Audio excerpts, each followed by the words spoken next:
There we go. Hi, chat. How we doing? Need to fix in the model. It's being funky.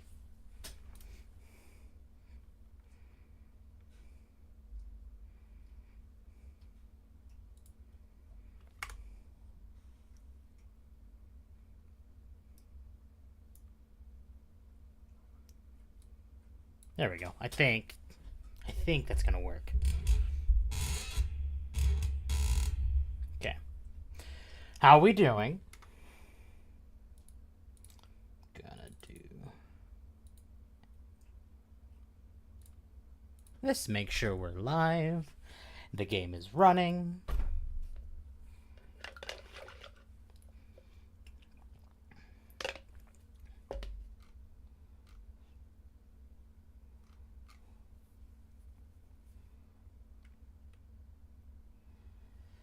Tired about work? Fair enough. Fair enough. I get that.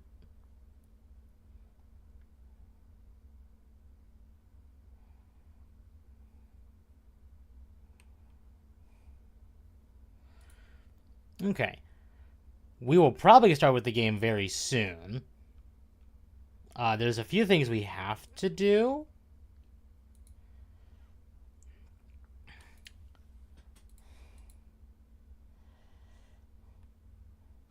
Just to make sure we are okay.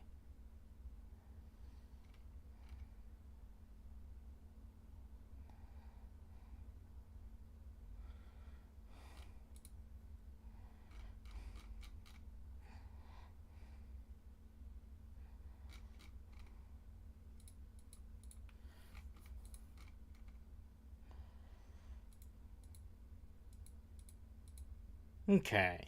Good. Good. Okay, we are set to start. So I think probably today, right now, we'll just swap on over to this. Oh, and none of you can see the game. Let me fix that. There's the game. It's very scuffed. I was like working. And rotator. There's your game audio. Okay. Oh.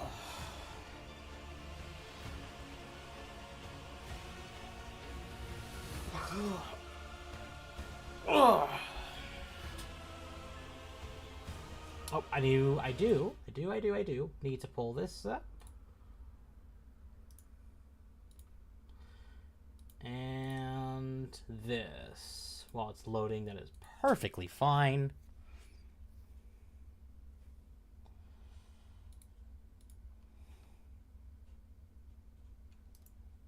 Yep. Good. All right. You can enable install DLC in your current playthrough by opening the DLC section of the in-game. Okay, cool. Thank you. On. And these are just all on by default. Ugh. Good. Now we can actually get started.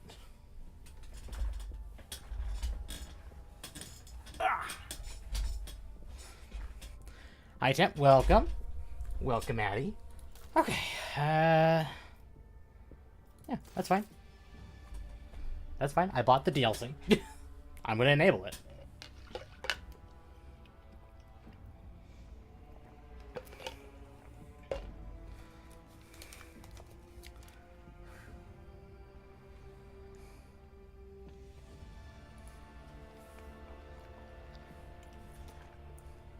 Oh, okay. Cool. I don't need to plug my phone back in because my phone is charged enough. Alright. So, wait.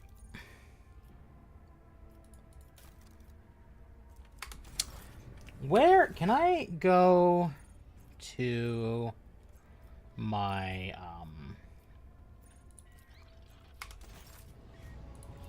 yeah.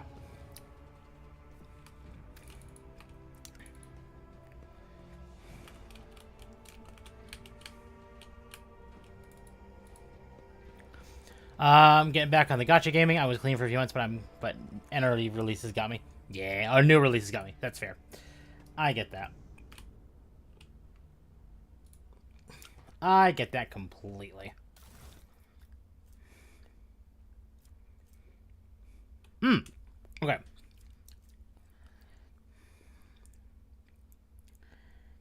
It actually is not.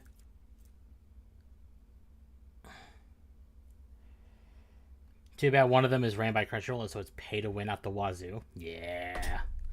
Yeah, I get that. Thanks, Sony.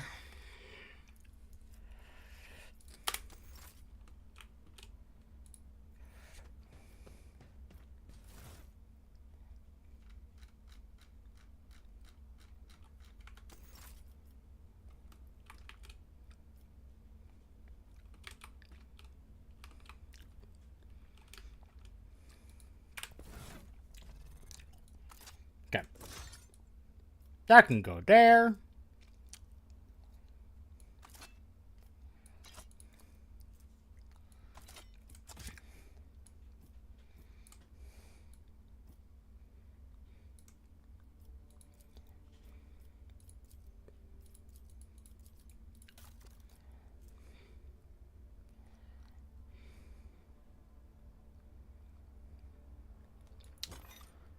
It is technically better armor. I'm not going to say no.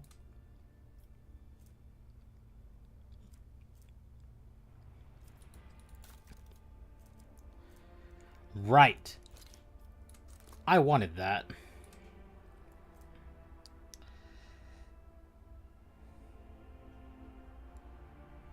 No, absolutely not. Absolutely not.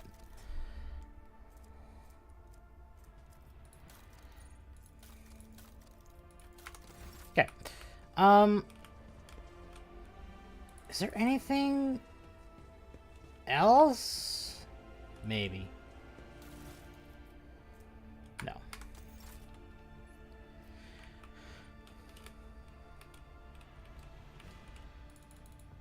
Because I know there's the Twitch stuff, and I want to make sure I at least get that. So, no one sees that. Good.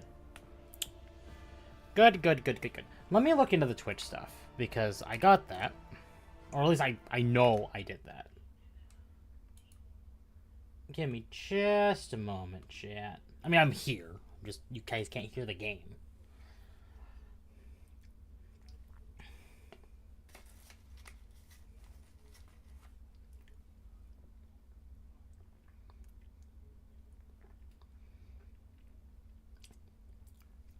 Realistically, I should have done this lap before I ended the last stream, but I didn't.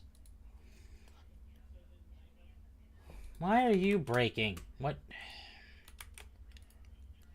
Yep, I'm trying to do a Destiny Rising Alpha. It looks just as predatory as everyone assumed. Yeah, that's not even surprising. Not even surprising in the slightest.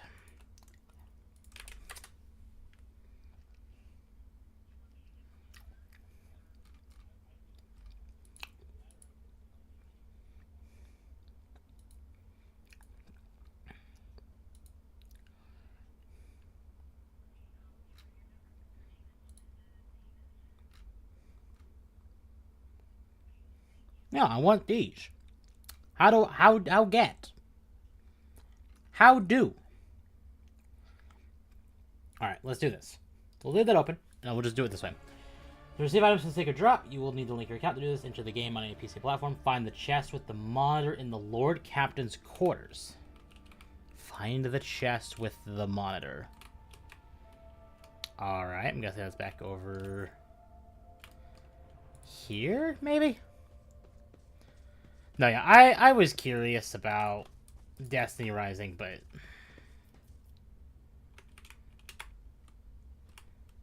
that's not it. That's not it. That's definitely not it.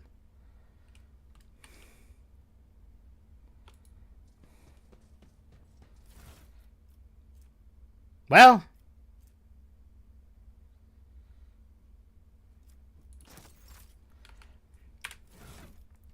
I mean, I guess technically it's not wrong. Alright. Alright. Alright. Alright. At least it looks good. At least it looks good. Alright. Can't even lie. Can't even deny that. That looks good. Alright.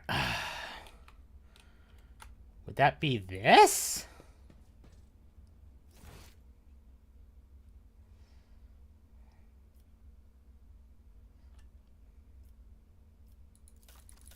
Or is this just like the name of every player or something? Or is this like credits for like the game? Well, hold on. Probably not in here, but yeah. Not in there. Alright,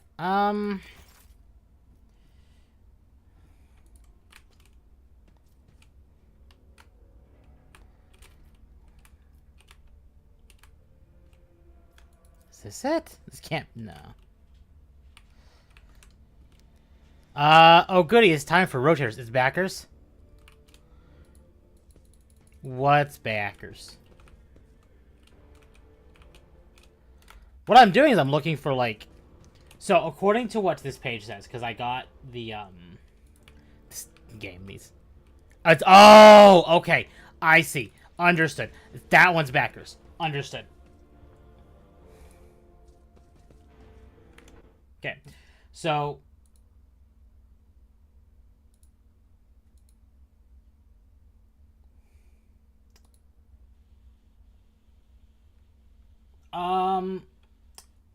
So I'm looking for the chest with the screen on it so I can link my Twitch account to this because I got the stuff for that and I want to, like, claim that.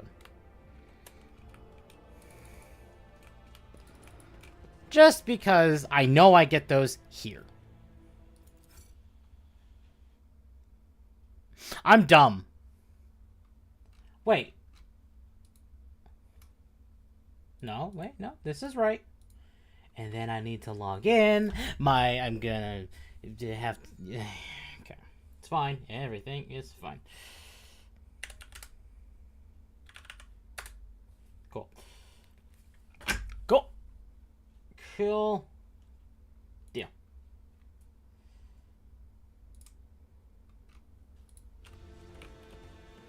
That doesn't... Alright. There's that stuff.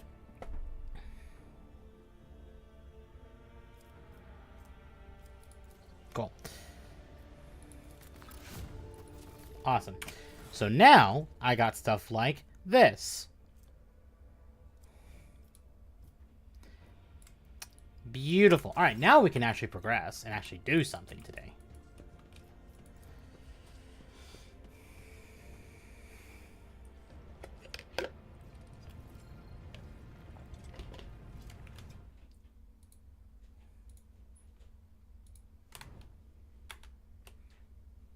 There we go. All right. Let's actually do something. So, what is the plan today? Lord Captain, Astropathic Choir Master Zachary Weiss is asked to speak to you in a private chamber or channel. Yeah. Oh, good. With your ladyship, I can report that the choir is listening tirelessly to the Immaterium in the hope of picking up voices from the Dynasty ships or worlds. However, we have heard something horrifying. Instead, amid the Immaterium's tumult, something or screaming. This scream is just driving your choir mad. Until it stops, we have no hope of contacting any of the Dynasty worlds.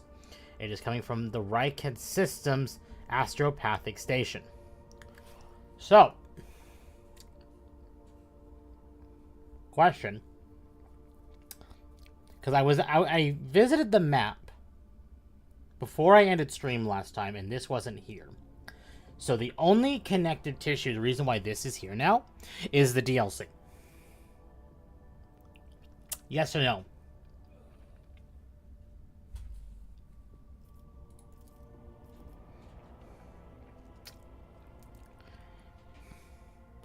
Now, with the new DLC, I'm not sure how the Astropathic Station affects events in the other planets. That's fair.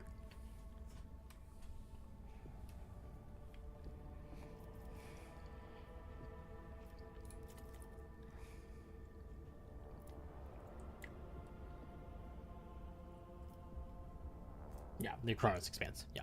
Yeah, okay. I figured this was DLC, but I wasn't 100% certain. We'll save the DLC for further today.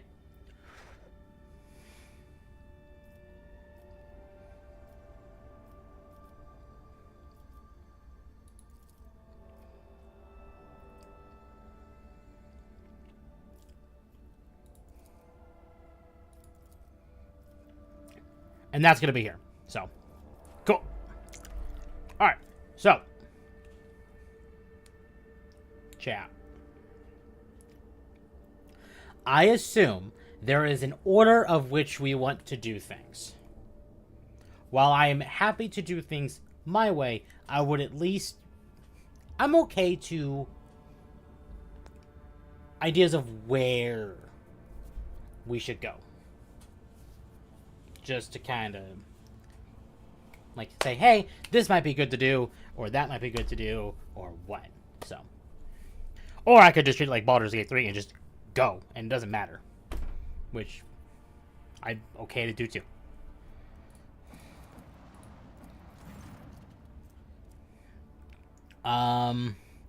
Russian report, Lord Captain. Members of a sacred cult operating aboard the ship have requested an audience. They wish to present gifts and introduce themselves to the new captain. What sacred cult?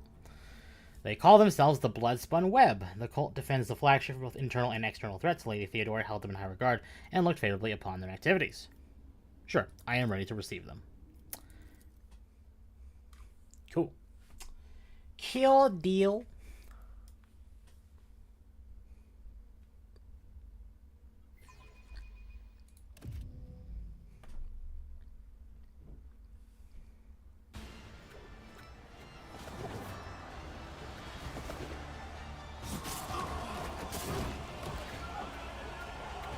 Oh, this is 100% DLC.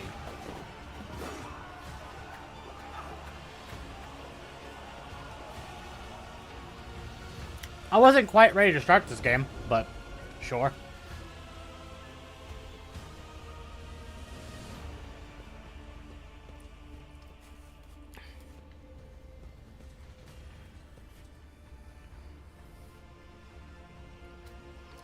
But here we are starting.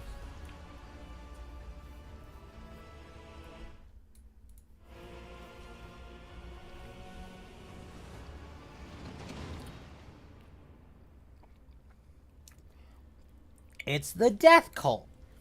Welcome, Jojo. Those in the deck are watching awe as the final figure moves gracefully into a ceremonial pose. Some of the officers whisper in excitement, while other murmurs prayers to the God Emperor. The Undying Emperor commanded us to spin a web of blood around his children, and we obeyed. We obey still. Okay. Domin von Valancius, death has whispered your name. We disown Domin Theodora. We renounce our oath to her. So what I'm hearing is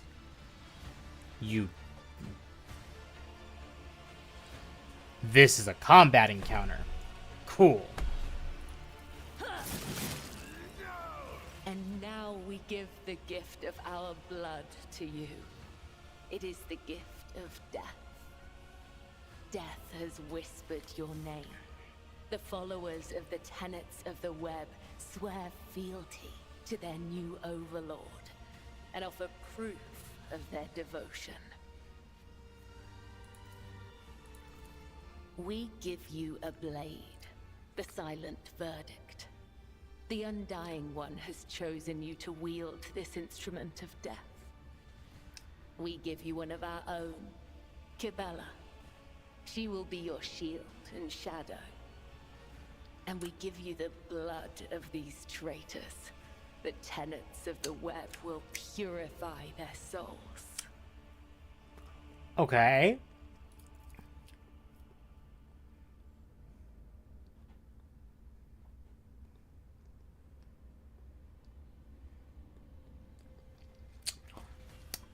Test succeeded. You have heard many stories about death cults, such as this one. These devoted holy assassins of the Imperium have turned death into a form of worship for the Emperor. They are exemplary slayers, invisible executioners, and the scourge of traitors, heretics, and fallen souls. Many righteous people honor them as votaries of the faith, while others see their fearsome rituals as frenzied spectacles touched by madness. Welcome, Nerdy. The cultists are all voidborn. Their lithe, sinewy bodies are clad in light armor, which allows them to move on an acrobat's nimble grace and strike with assassin's swift celerity. Their red and black vestments are adorned with sharp spikes and ritual jewelry. Where time and training have worn their garments threadbare, you can make up patterns of bleeding lacerations. The prisoners cower beneath the weight of your gaze. Blood drips down the tear-stained faces of the captured officers, technomats, and workers. A word has been carved into each of their foreheads with meticulous precision. Traitor, heretic, apostate, renegade. The cuts have been diligently and regularly reopened to prevent healing. Ow! These renegades committed treachery against their domin. Their lips once praised the name of Kunrad Voigtveer, but it is your name they will whisper as they cross over to the other side.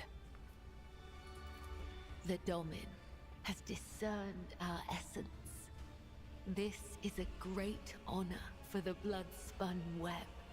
We have woven the bays of this ship together with the threads of our faith for many years.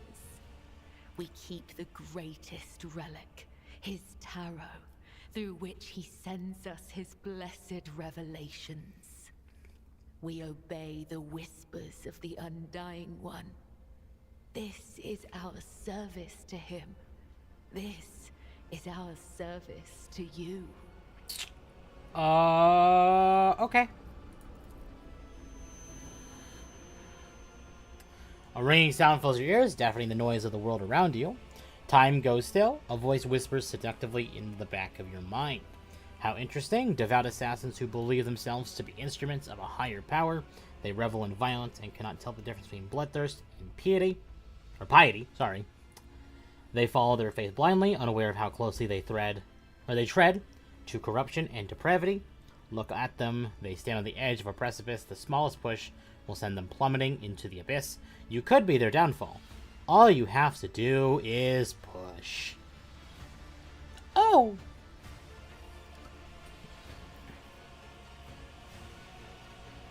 Tell me about yourself, Kibella. Are you the leader of the Bloodspun Web, or its herald, or its servant?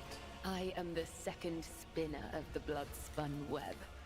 The honor of this title is bestowed only upon those who have ushered more souls than... It is shameful to speak of one's own deeds. I'm here to become your shadow, not to make boasts. Alright.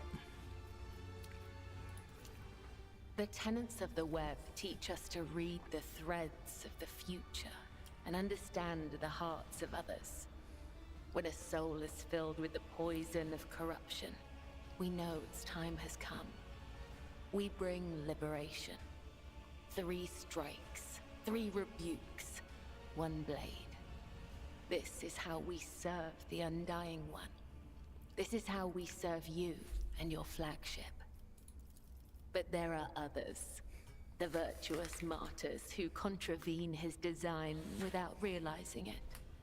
Those who have come too close to faltering or committing an apostasy, but have not erred yet.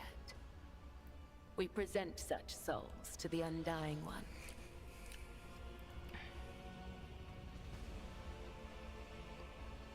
That's heretical.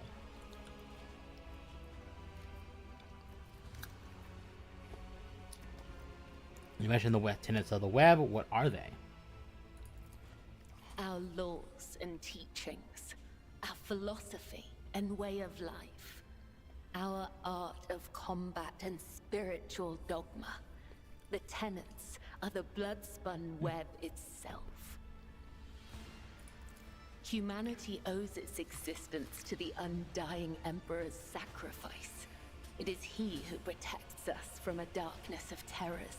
Hence, each of us has a duty to serve him, and a duty to die for him. To act otherwise is to waste the life that has been given to us by the Undying One. to become a thief. We help others understand this. We help them to live and die righteously.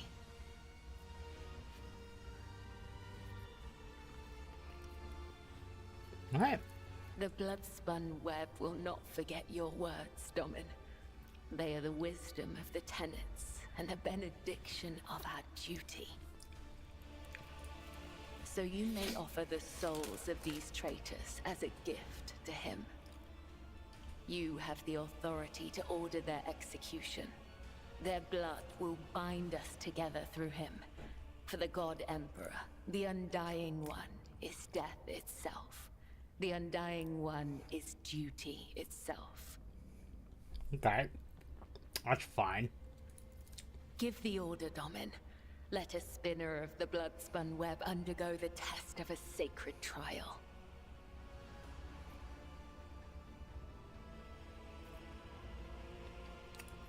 A dagger that has not sliced through sinew is nothing more than a toy. Let the final dance begin.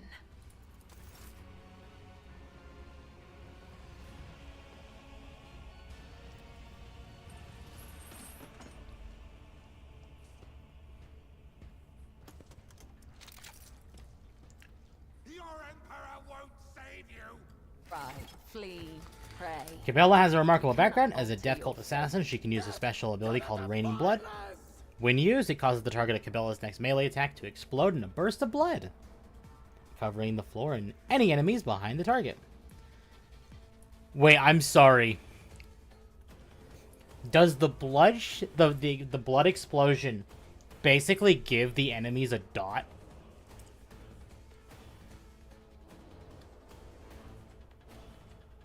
That's disgusting if that's what it does. In a good way.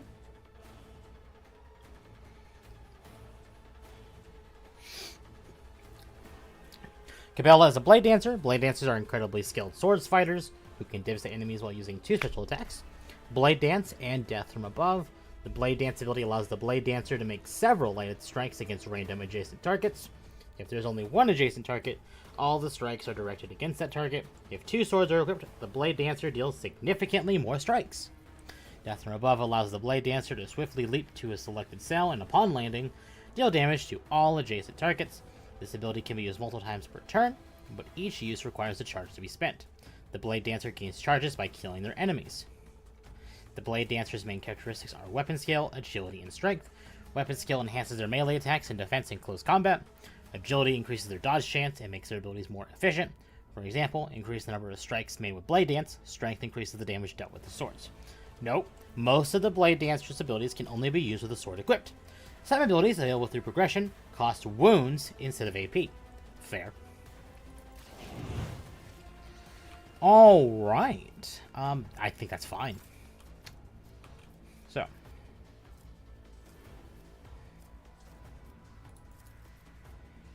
Trust me.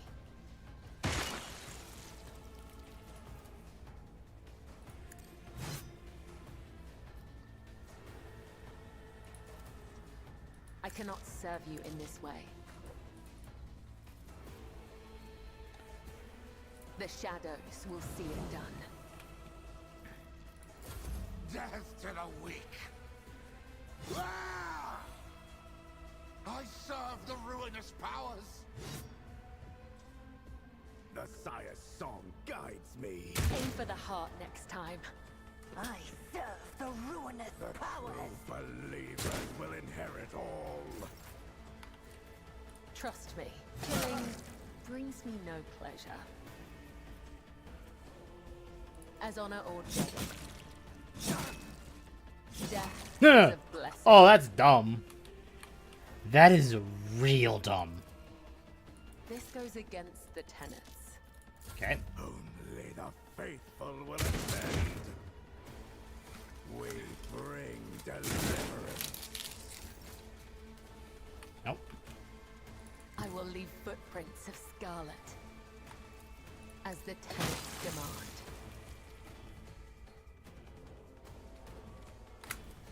Killing brings me no pleasure. I shall not fail. Neat. The angel will reward us.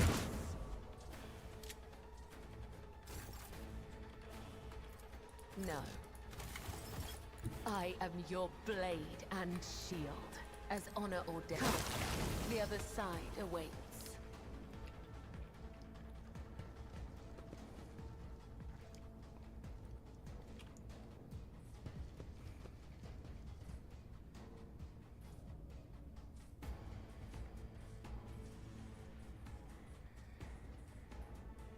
Welcome his embrace. Surrender to the dark powers. The shadows will see it done.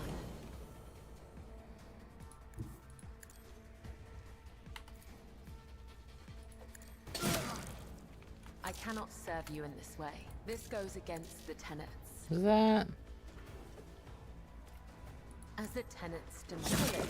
Okay, that's how that Brings works. me no Got it. pleasure. Death to non-believers. Ah! Out of my way. Ah! Trust me.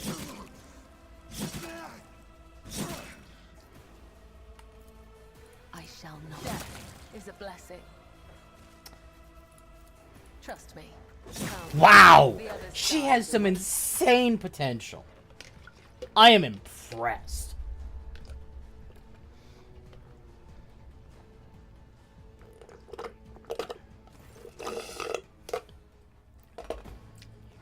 I cut to the heart, I cut to the throat, I cut to the stomach. These wounds have been inflicted according to his pleasure. The blood of the apostates will wash away the stain of their treachery, so that their souls may prostrate themselves before the Undying One's throne and beg his forgiveness. I have acted with reverence and have shown proof of my loyalty. Will you accept me? Will you make me your shield and shadow? Your ladyship, the spinners of the Bloodspin Web are watching, tracking, and killing Von Valancia's enemies long before the warrant to trade passed to Lady Theodora. However, their blade has also been known to cut short the lives of highly upstanding persons. But I certainly do not in any way condemn the deeds of the deeply esteemed cult. I am sure they have had good reason.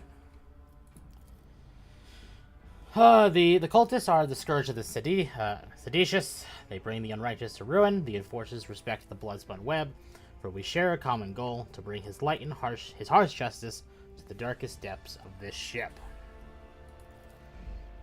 Scourge of the seditious or not, folks are afraid of them for a reason. A couple of watches ago, these spinners took a train driver to pieces for some kind of ritual. I don't know what old Malak did to earn that privilege, though, and who's going to feed his family now. But that's the lower decks problem. What matters is that the bloodspun web serves you faithfully, Lord Captain. My predecessor once delivered a sermon about how the spinners saved this vessel from the servants of the archenemy. The bloodspun web paid the price in blood, a river of scarlet that flooded the decks from bridge to bilge.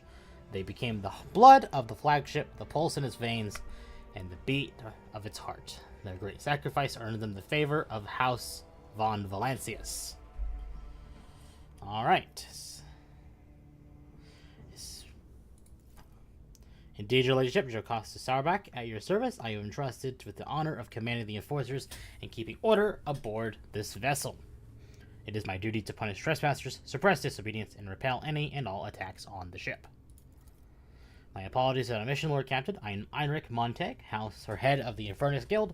I am responsible for preventing and extinguishing fires, as well as handling any emergency situations. Confessor Adalbert, as a humble servant of the Emperor, I am entrusted with the high honor of being the ship's confessor, or in other words, the highest spiritual authority on your vessel. I am here to oversee the purity of the crew's faith. I officiate in the officer's chapel and also look after the ship's reliquary. Okay, so you are a basically a civilian version of chaplains. Got it.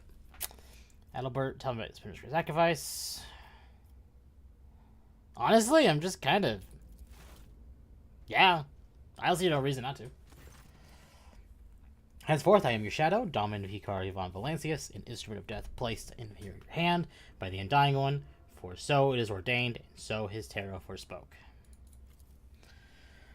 I also come bearing an invitation from the Vizier of the Bloodspun Web.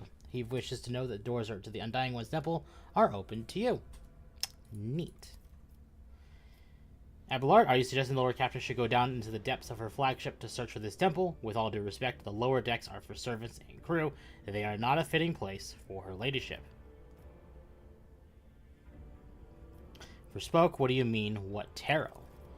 The greatest, most sacred relic of the Bloodspun Web, the Emperor's Tarot. Only his chosen servants may earn the permission to rain blood upon the cards and perform a reading to see portents of the future, shadows of the past, or tangles of the present. However, the secrets of his tarot are not for the ears of lay people to hear. I cannot tell you more, not here, and not now.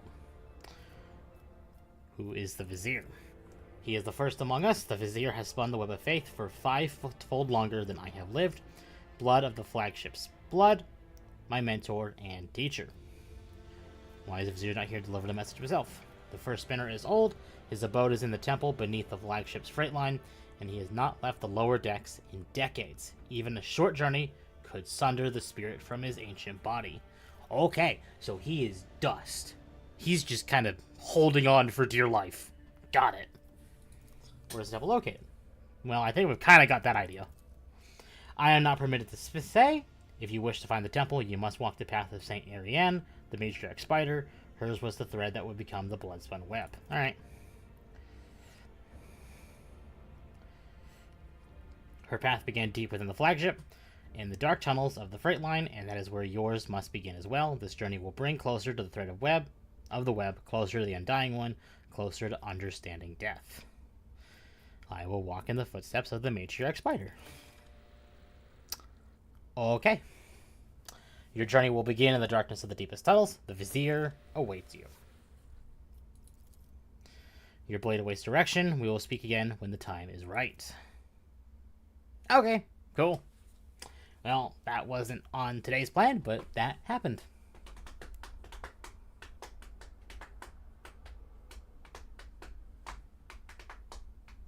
That happened. How we doing, champ? Been a bit since we talked. Mostly because I've been reading. Oh, that's the problem with games like this, is that there's a lot of reading. There's a lot of reading. Void ship map. The rotator ship is a variable city sailing through the void. The ship has numerous compartments that you can visit. Navigate these compartments using the map of the ship, which you can... Okay, yeah, so we can do that whenever we want. But right now we're fine. All right, let's actually do the main story. Or at least let's go do something else.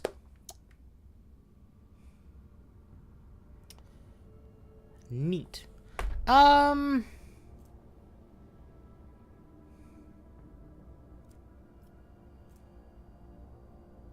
Sure, let's go do this.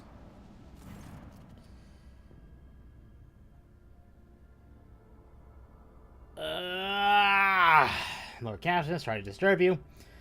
It's pandemonium outside the bridge gate. One of the officers seems to be demanding an audience with you in person. I think I hear Master Werzingen's voice. In any case, I wanted to warn you in advance. Let's do this again! Yay! Oh, it's gonna be a story-heavy day. I see. Story-heavy day. That's fine.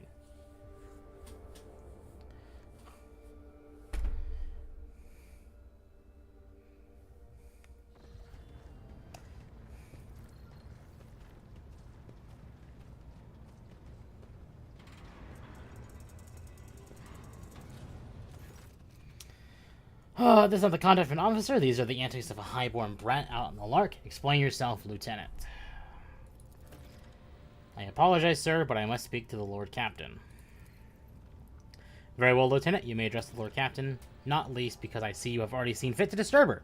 Your unauthorized appearance on the bridge and display of belligerence towards a higher-ranking officer will be logged on your personal file without delay. Lord Captain, Lieutenant Avrilla Vent, requesting permission to speak on the matter of extreme importance and urgency. You may speak, but I want to hear a full report. Not a shouting match. Having two officers bickering in a full view of the bridge is unacceptable.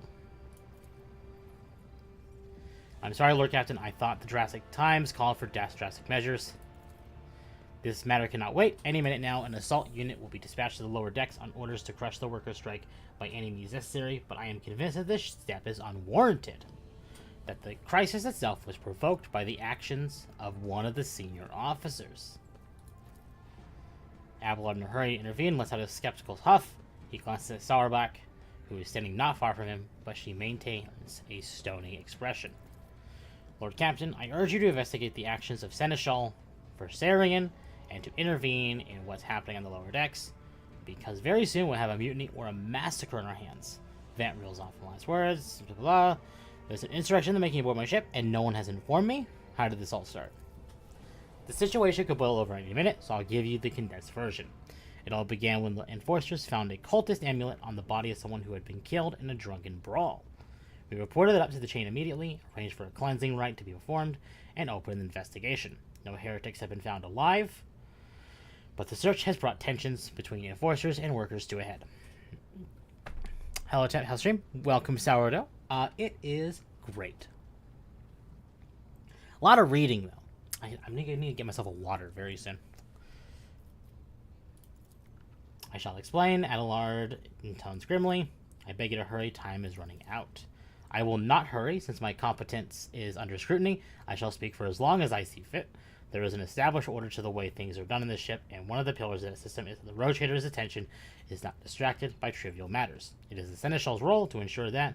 I have always handled internal problems myself, so of course, when I received information about cultists hiding on the lower decks, I took the matter in hand. So long as I live, not one of the vermin who murdered Theodora von Valancius shall find refuge on her ship.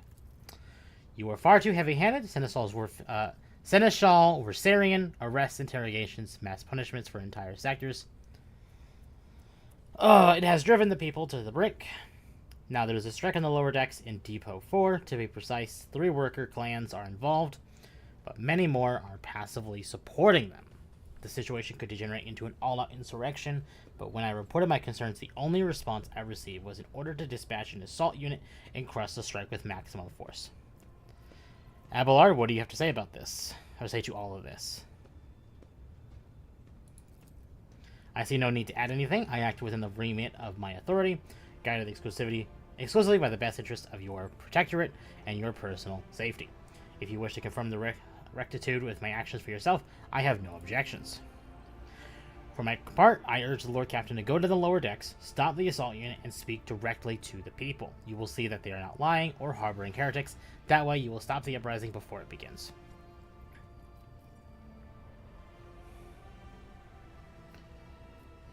For enough, I will go down and deal with the problem permanently. I am certain the Seneschal was acting within his authority, but I will verify the soundness of his decisions for myself. Throne preserve you, Lord Captain. I thank you for your support. Abelard grits his teeth slightly. An enterprise bordering on this sophomoric, but please yourself, Lord Captain. However, I categorically insist that I escort you. Lord Captain, I regret that the enforcers were unable to handle the situation, which led to you and your Seneschal's involvement. I consider it my duty to go to Depot for myself and see to the expedient resolution of this incident. Okay, obviously me. That's, Abelard has to go. Let's bring Argenta. Wait, can I bring everyone?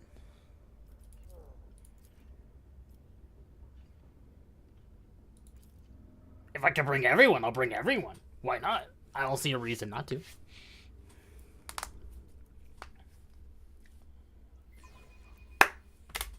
Neat.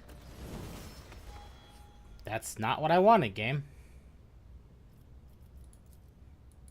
Let us not dawdle.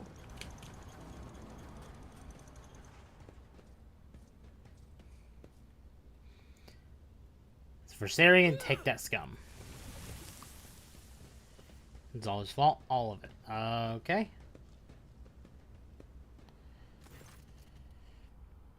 The lower decks are a source of endless problems. Sometimes I dearly regret that we cannot replace all the workers or the locals with servitors. Did you hear they were shouting your name? The people dared to disrespect a senior officer. Let's keep moving, unless we need to get to the bottom of this. You need to level up. You have 2 ranks. So, here and here. I'm revealing how it uses the fellowship bonus. A Voidborn character can instead use the intelligence bonus if it is higher.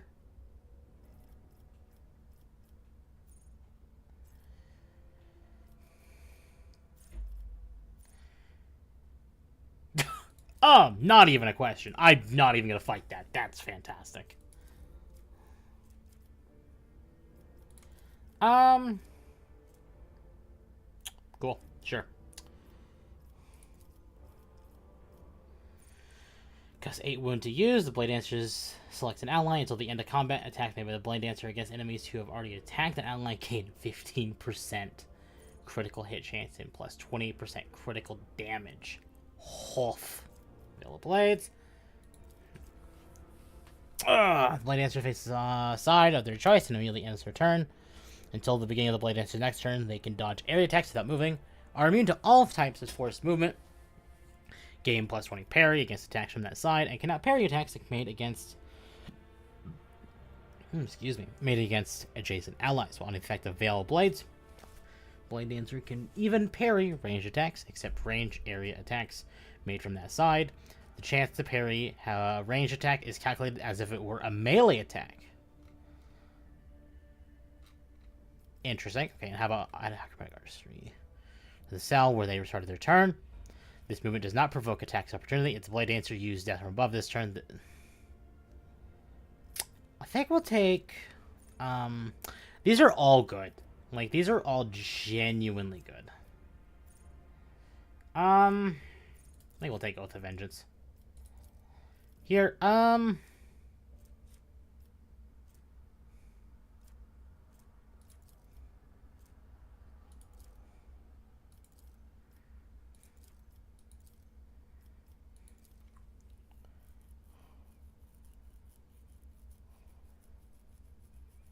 okay. These are all... No, wait. That one's at 30.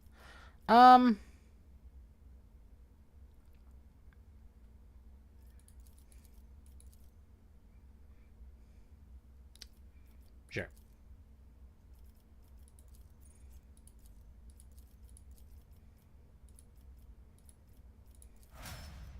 Sure. Neat.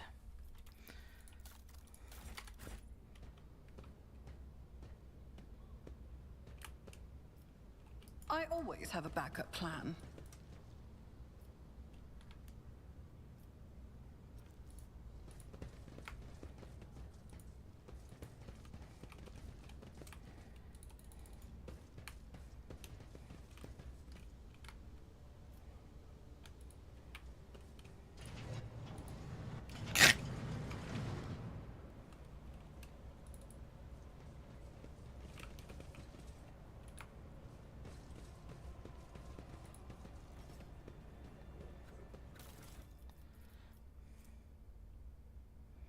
Neat. Okay.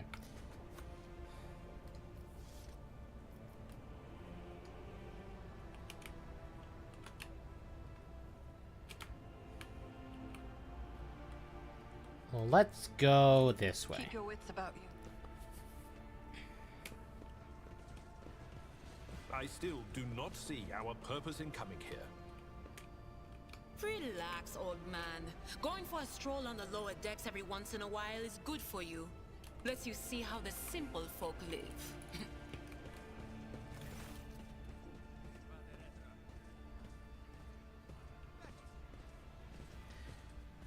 You know what this feels like? This feels like a loyalty quest, or like one of like the Mass Effect like loyalty missions.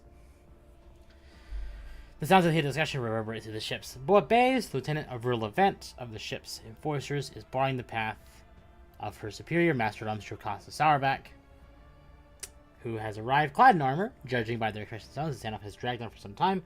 already has now reached a boiling point. To event my patience is wearing thin, I have given you an order, now get out of my way. I cannot comply with that order, ma'am. Vent looks shaken, but there is fire in her eyes. This is my deck and my sector. So long as this area remains under the Lord Captain's special oversight, no action can be taken without my express permission. There are only 3 people who are authorized to make me stand down: the first officer, the rogue trader, and the Emperor himself. So not all of my lessons fall on deaf ears. Abelard mutters in crabby approval. He does not clarify whether he means Vent, Sourback looming over her, or both. Your ladyship, noticing you, the 2 officers snap to attention and salute. Their subordinates follow suit a moment later. We encountered some locals on the way here. Their conduct was outrageous. They even tried to throw things at us.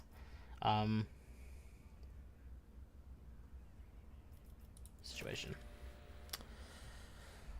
Your ladyship, my people have locked down the bay where the strikers are, including their leaders. We have the situation under control as far as resources allow. Under control, Lieutenant. I came here to lead an investigative unit, and what do I see? The rabble is on the verge of mutiny. There is nothing to investigate. This simply calls for immediate repressions and firing squads, and you, Vent, are a step away from facing charges yourself. I want to speak to the strikers. Right, you are, Lord Captain. Allow me to wish you good luck. Hope gleams in Lieutenant Vent's eyes. I don't think that's a bad ask. Can I go this way, or...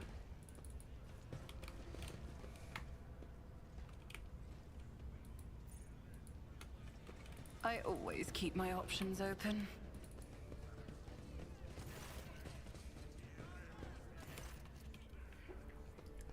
People before you are typical inhabitants of the lower decks. You take in their simple clothing, crude weapons, and faces that display varying levels of mutation, from the barely discernible to the strange to the outright grotesque.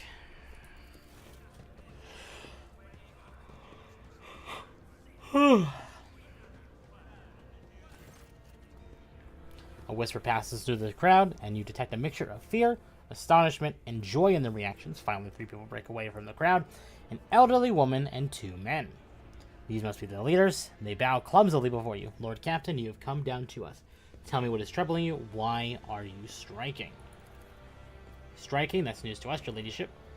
This is a tall, thin man in worker's garb. All we're doing is asking questions, saying what we think. Shut up, Rivet, snaps the woman, who turns her hostile dark eyes on you. Here's the deal, your ladyship. Your damned enforcers are all over us down here. They say they're looking for cultists, one wrong word, and they're reaching for their batons. If they want to punish someone, they turn off the heating to whole bays for a week at a time, so we get sick and freeze. In my clan, 2 little ones died from inflammation in their lungs, all because of those enforcers. Argenta does not interrupt the workers, but you see the sadness well in her eyes when the children's deaths are mentioned. She quietly whispers a requiem prayer and makes a sign over herself.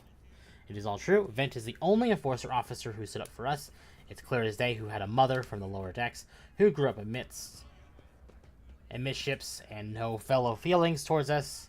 Your ladyship, that we are no villains here. We're honest workers, your servants. We've plotted no disorder. We want to strike openly, and now we've got guns pointed at us. All we're doing is asking to be allowed to work in peace without being harassed. The persecution started. Apropos of nothing you say, I was told that one of you was found in possession of cultist amulets, and there's heretics hiding here. A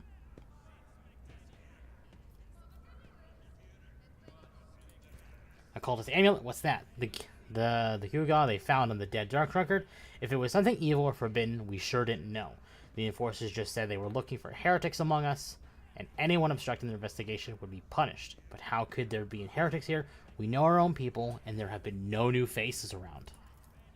Definitely not, and if there were, we'd be the first to report them.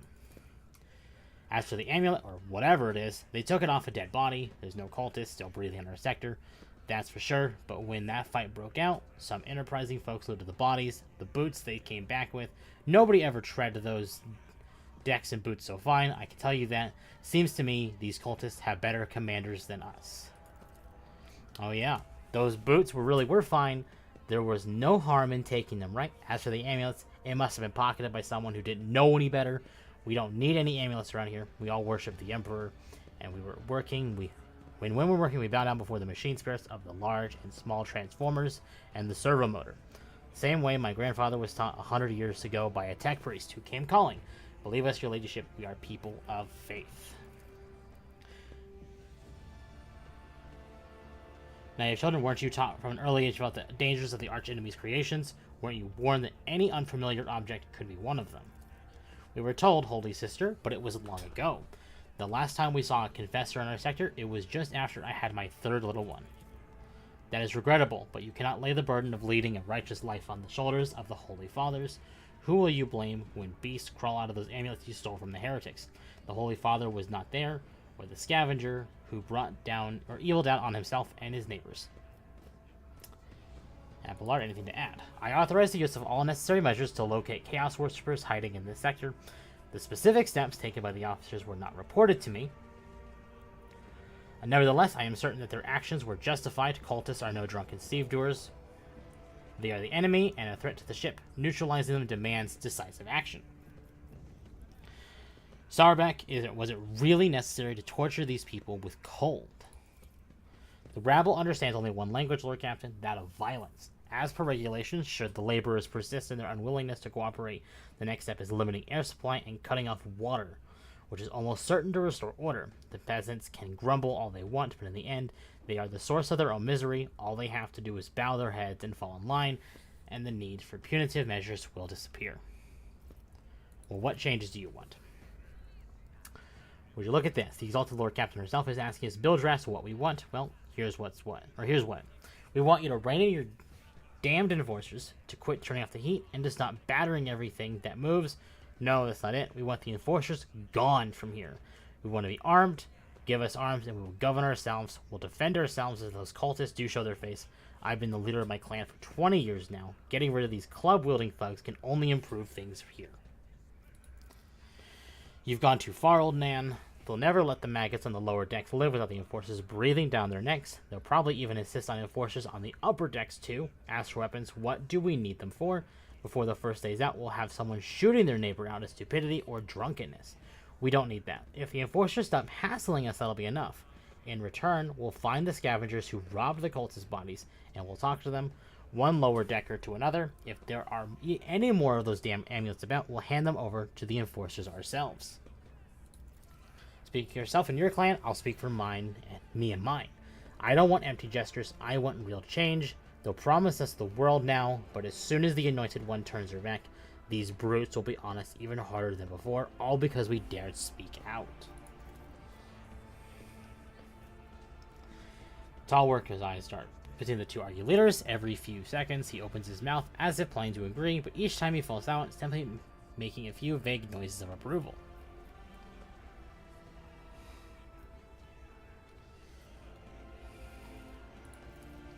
The story about going scavenging for boots and accidentally picking up a heretical amulet doesn't convince me. These people were moments away from rebelling and possibly even becoming minions of the archenemy. We must not give them what they want, even if they did acquire something innocently, purely out of their own stupidity. That does not mean they are not tainted with corruption. What begins as petty thievery can turn into a far graver problem. I have seen it before. In my second war, there was a sergeant in the Imperial Guard regiment that was stationed nearby. The sergeant took an ordinary pocket knife from the body of a heretic, and his whole unit lost their lives for it. When they finally managed to break into the barracks, they found not only a single survivor, only a pocket knife, which had grown through all the rows of beds like a metal-choking vine. So when it comes to scavengers, malcontents, strikers, or whatever they'll turn into next, my verdict is simple: give them no quarter. Give the rabble a grox, and they will take an aggro world. They only understand brute force and will interpret any concession as a sign of weakness. Giving them weapons and recalling the enforcers would be folly. It would only be a matter of time before we had a full-scale mutiny on our hands. Spreading anarchy on the ship is the first step towards embracing chaos. Putting weapons in untrained hands would be even worse. What's more, the enforcers are needed to maintain or withdraw this man, and we will consider the rest.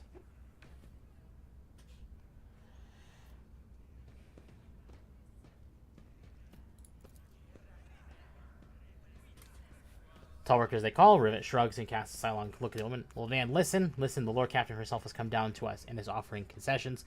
I don't know a single person in the whole of Depot 4 who's ever stood next to the Road Trader, let alone talk to them. Back down. Now is no time for you to be a stubborn old crone.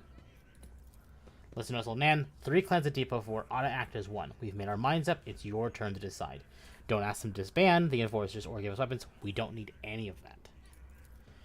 You two are ganging up on me, is that it? So brave you are against an old woman, but I'll shut up. I will. Indeed, I won't go against 2 clan leaders on my own. If you want to make peace with the enforcers, make your peace. That's great. Just fantastic. Lord Captain, we're all agreed. And decided the persecution will stop, and I will expect you to assist in locating any remaining amulets or weapons left by the cultists. Yeah. Your ladyship, thank you. You have not abandoned us lower deckers. You came yourself and sold everything. I will tell my grandchildren about this.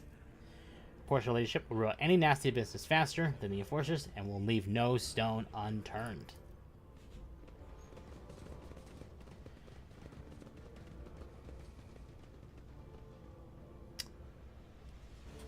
Okay. I mean, I don't see a problem with that outcome.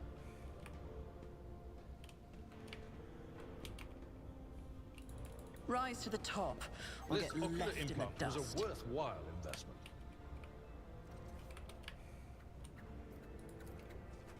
Success is the only outcome I accept.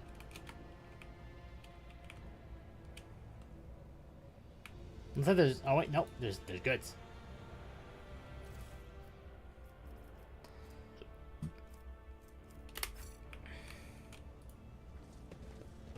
Oh, that's Cassia. Okay. Like, what is that? I don't recognize that armor. It's Cassia.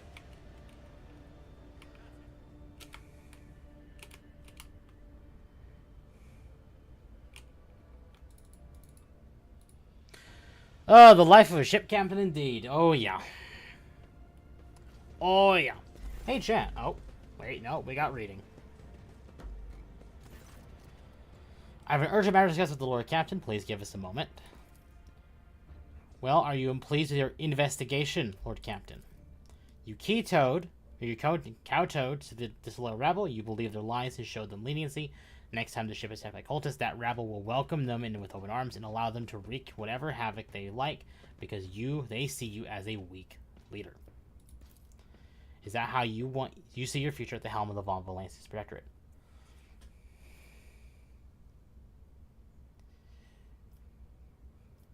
There is some truth to your criticism, yeah.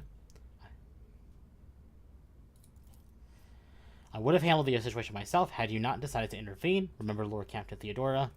Do you think she ever set one slippered foot on the lower decks? No, she did not. Such matters were left to myself and the junior officers, while she dedicated herself to her grand designs for the Protectorate, as any true strategist and rogue trader ought. Maybe if Theodora had spent more time on trifling matters, she wouldn't have wound up dead. There's a new Lord Captain aboard the ship now, and I will not repeat her mistake. I would only be too willing to trust my potential and not fill my head with such matters, but the situation had spiraled out of your control.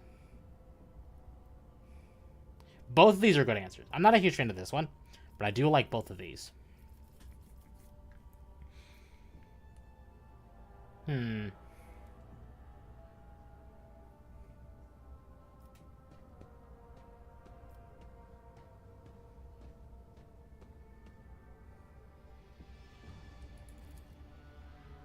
Abelar's face relaxed. You're right, at least as concerns junior officers making complaints directly to you.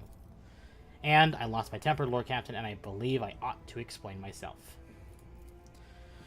The prosperity of the Von Valancius Protectorate is not just an empty phrase to me. I left the Imperial Navy for the chance to see it flourish. It was the most momentous decision of my life. I did it because I saw in the Lord Captain Theodora's deeds the sign of a true greatness. Rogue traders do not simply forge new routes and capture worlds. They create order out of anarchy. That creative impulse was entirely lacking during my time in the military. So I left everything I had known, everything in my family had known. I came from a long line of officers, and I embarked upon this incredibly reckless venture. Lord Captain Theodora entrusted me with all the concerns she had no time for. She would go off on her flagship for long periods to distant frontiers, on scouting voyages, and the advancement of the entire Protectorate rested on my shoulders. And then suddenly, everything that had been built over years and years began to quake, rattling like a flimsy hanger on a seismically active world. One of the senior officers saw the rogue trader was killed. And who knows what is happening on the planets. I tell you this honestly, without fear or of appearing weak. All this has come from as a grievous blow to me. I am not panicking or grieving because I cannot allow myself to panic or grieve. I am duty-bound to aid the new rogue trader, to aid you, to find your footing as quickly as possible. And to do that, I must insulate you from problems that in the past have been dealt with by tried and tested procedures set out in the ship's regulations. Procedures that were established long ago and have functioned smoothly for decades cannot suddenly be deemed excess to requirements. Theodora trusted in established practices, or procedures, and she died. I won't make the same mistake. If you want to keep building the future of the Von Valance Protectorate with me, stop living in the past. I understand, but you need to learn to respect me as your Lord Captain and Road Trader, accept it, and start living in the new world, a world where Theodora is gone, where you and I have new decisions to make.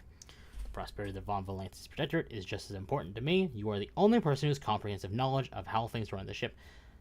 I think in the future I will follow your recommendations. I value what Theodora created, and I trust that the situation is an aberration in the ship's otherwise smooth operation.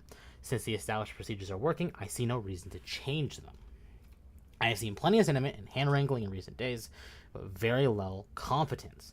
I have no plans to rely on your judgment or your tried and tested procedures in the future. I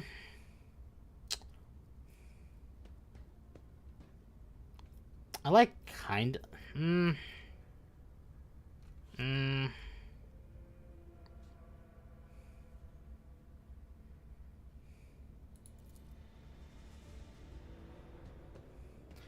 Abelard solemnly inclines his head. Yes, Lord Captain. After a moment's silence, he adds, looking at you with interest, your resolve is admirable and demonstrates strong leadership. I shall remember this moment should my old habits ever begin to creep back in. Now please, let us leave the lower decks. If the rogue trader desires to stretch your legs, there are far more suitable places.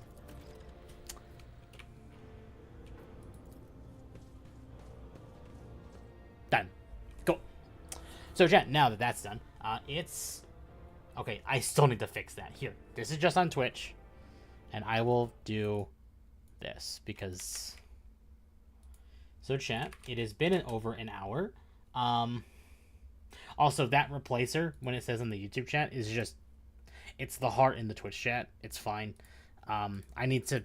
That command broke on my Stream Deck, so I will fix it. But if you do like the content I'm producing, I would highly... It would mean a lot to me if you left a like, subscribed, joined the Discord. Joining the Discord also lets you know when I go live. It is the most active place I am as far as the community stuff on YouTube, or Twitter, or X, really. So, all that stuff is there. In the description, there is the Twitter link. So, if you want to do that, you want to follow me there, you want to join the Discord, you want to leave a like, subscribe, all that fun stuff. All of it's greatly appreciated. Everyone leveled up. Good. Alright. Delicious Discord links. Exactly. Alright, joint analysis, and upon the efforts of turn, their allies... Okay.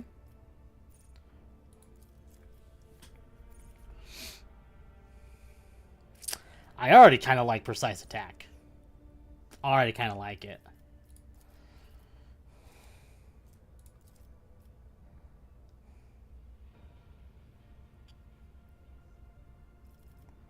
Kind of thinking logic. Level 7.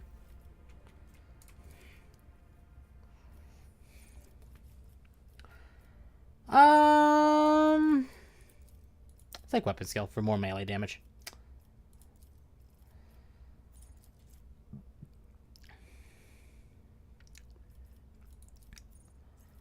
Blade the weapon skill, ballistic skill.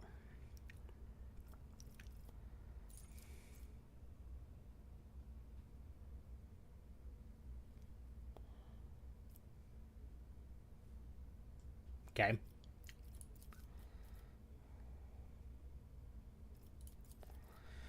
Maybe the blade answer. I'm actually not reading openly reading these because I'm giving my voice a minor break because it's been so much reading today.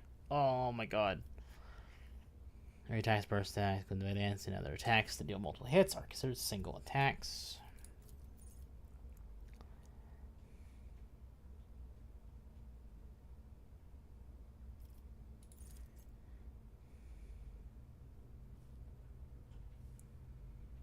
I kind of like that. I like that. That's nice.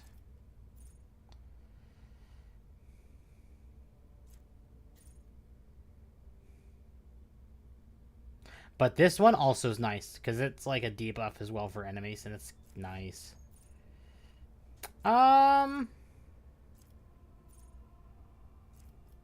this means I get to do more too. I think I'll take this.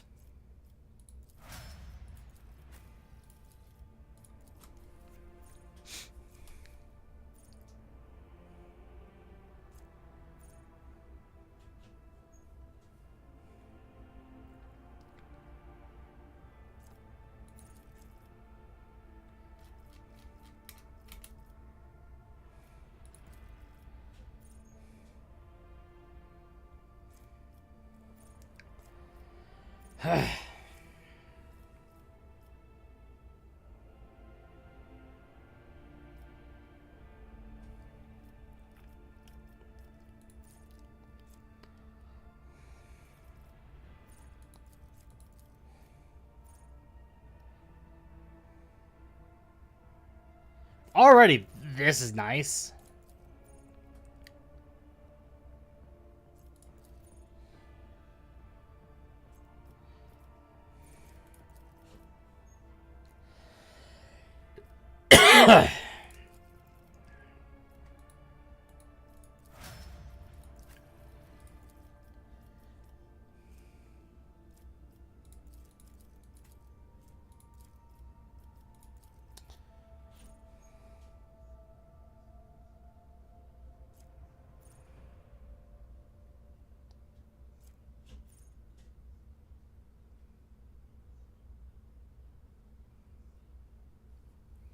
Interesting.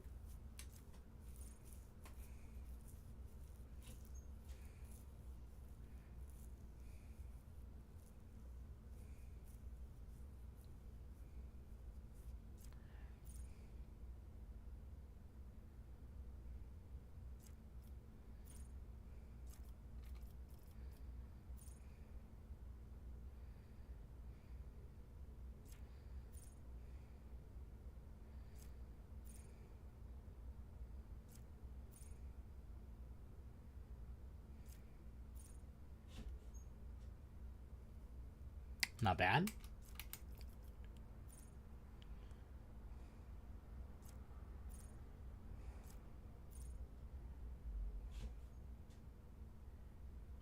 Sure.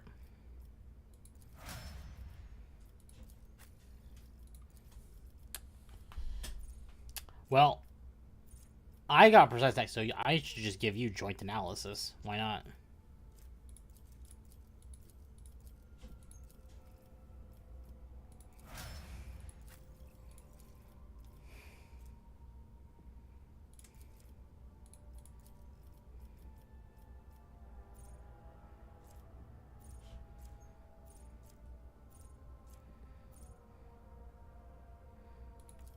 Why not? Sure.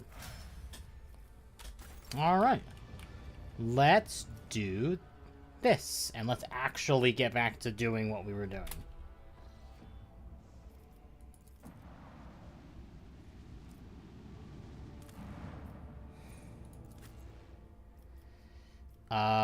Sure. Let's do this. Ugh.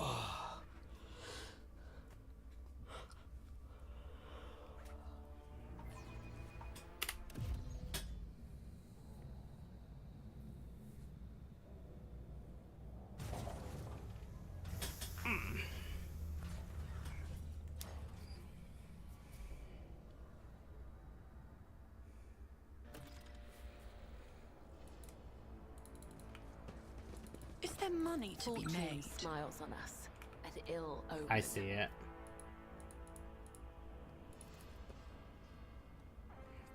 May come in, escort. This is Captain Vincari. Escort, please come in.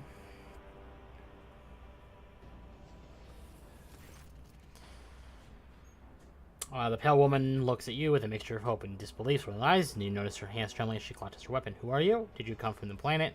Are you reinforcements? Saint's teeth? I thought you'd never come. I am Rotator Hikari von Valancius. Now introduce yourselves. Captain Raquel Vicari, servant of House Winterscale, and the pilot of the shuttle, is an honor to me greeting her ladyship von Valancius. What happened here? There has been a prison riot on the planetoid. Sadly, is being led by the prison warden himself, the Honorable Anfagon Cascalia. He has allied himself with the rabble that he himself was supposed to watch, and declared WH40K to be independent of the authority of the system's lawful governor. I came here with as a shuttle pilot alongside the Honorable Van Winterscale, son of Caligos Winterscale, Rotator, vanquisher of Xenos, forever triumphant over the enemies of humanity. Young Lord Winterscale wished to speak with the Warden personally so he could put an end to his lawless region. He and his escort went ahead, and I haven't been able to contact them over Vox for a very long time now. Oh, good. Oh, good.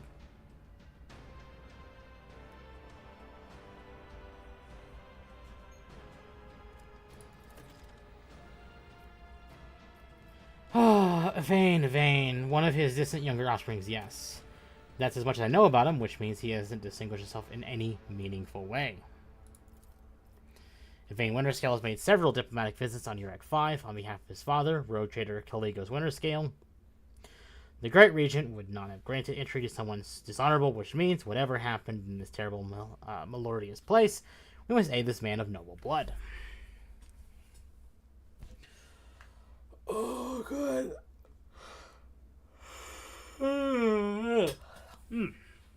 Lots of reading. Lots and lots of reading.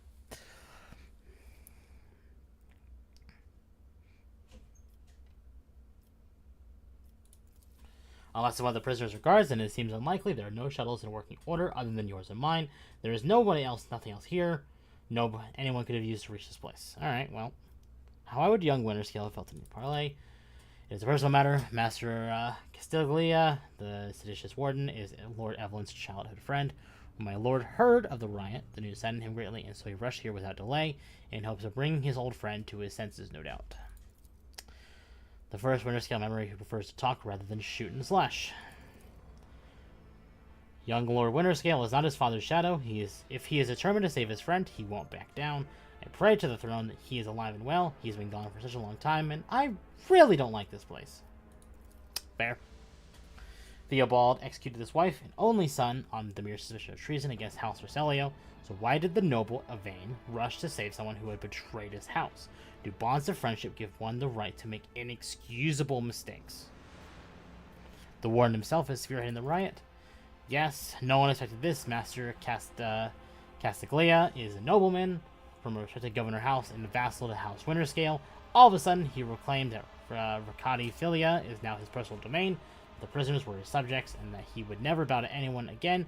It's pure heresy. That sounds like chaos.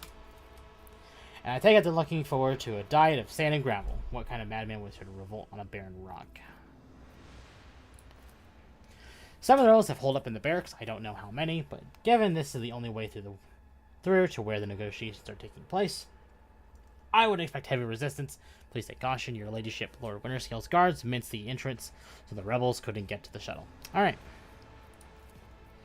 Penal colony, prisoners work in the mines. Yeah. Okay. Your ladyship, if I may have a moment of your time, I would never have dared to trouble you with a personal matter, but the situation, in any case, have you been to the capital of Rykard Minoris yet? I wanted to ask you saw a man there, the communications officer by the name of Jaspar. What is your relationship to this man? We are engaged, your ladyship. I have not been to Rykard Minoris. It's a shame. May the Emperor keep that fool from harm. Thank you for your time, your ladyship. Cool.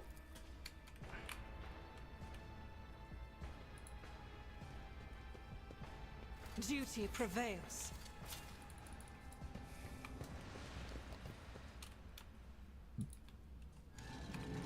Always keep your eye on the prize.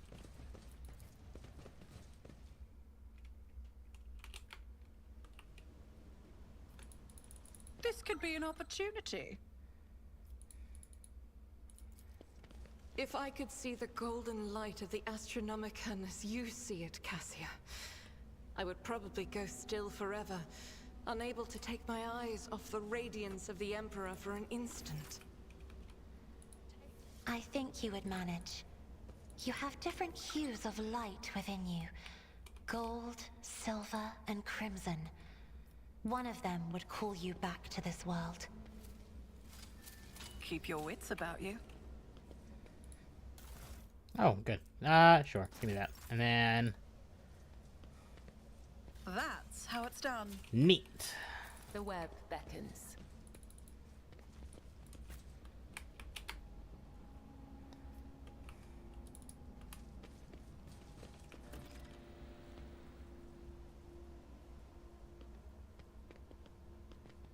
I'll make an example out of you. Surrender to the dark powers. Yeah, you listen to dialogue. They are 100% corrupted. Officer is a navigator. She accesses the energies of the warp and supports the party by making her allies stronger. Voice command is officer ability that increases the allies' force thrown around. Sure.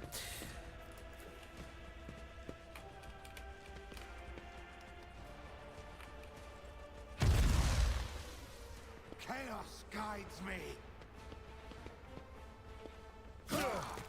My ears are ringing. I am your doom. Doom. Alright, sure.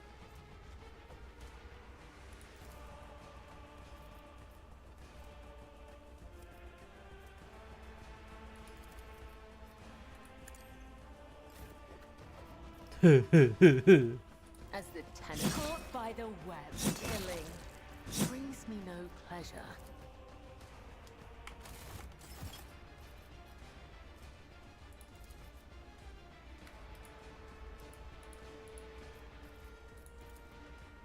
No, that's not. Okay.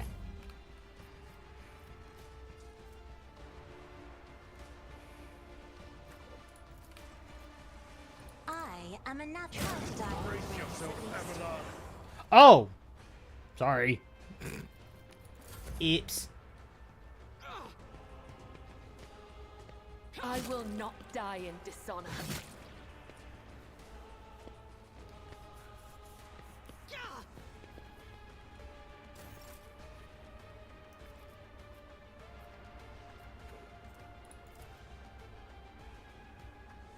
The shadows will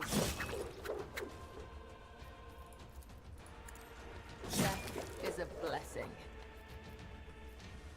Trust me. Alright.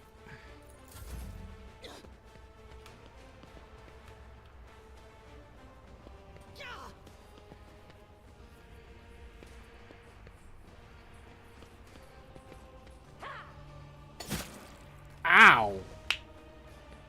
Wolf. Pain? Guided by faith.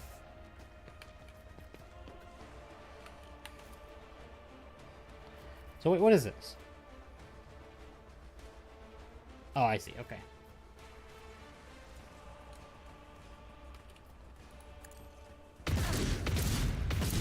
Good job, Argenta. You Waste of blood. real smart. Doubt is for the weak.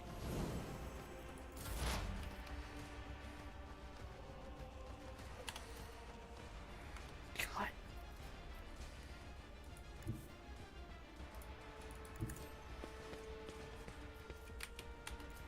Who if not me? Oh, it's off to a fantastic start. I'll make it happen. Oh, we are It's as good as done. real smart game. Real good.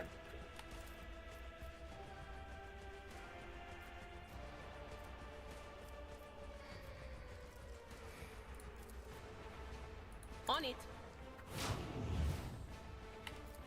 Anything else?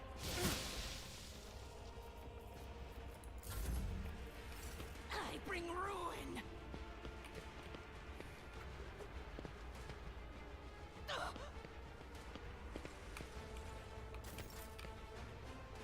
What's that?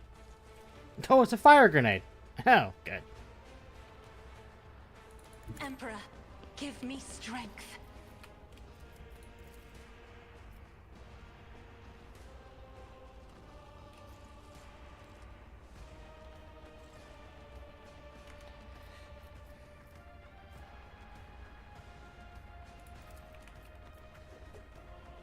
If I may,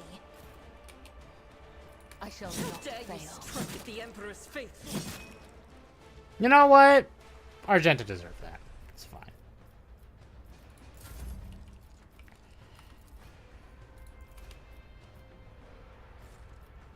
I'm not accustomed to being ordered around.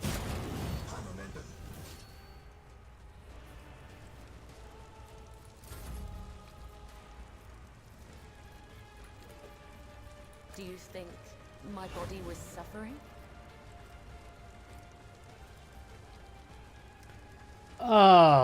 My party's going to kill themselves before they...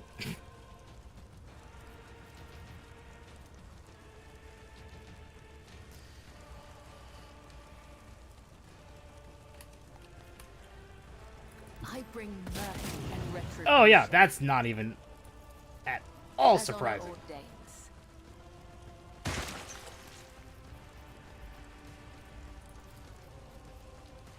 The undying Emperor whispers his will.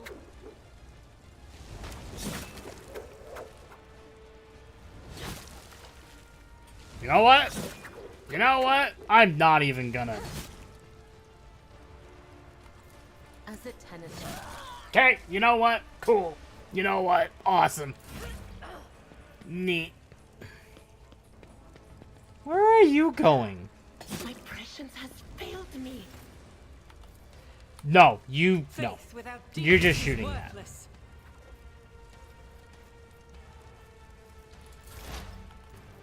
Not even gonna give her a chance. Never You stood just... chance. No, you're done. Cease. Okay. That's fine. Everyone is dead. Ooh.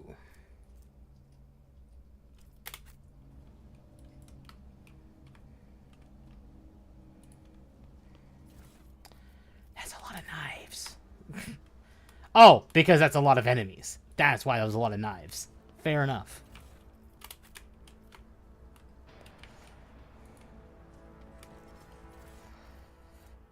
Ooh. All right, let's do some inventory management. See if we can get some upgrades going.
So was this heavy? No, that's medium. Okay, so good.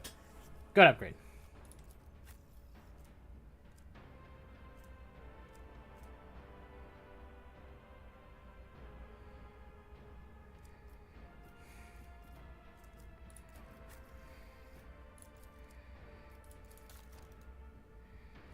Can I sort this? Okay.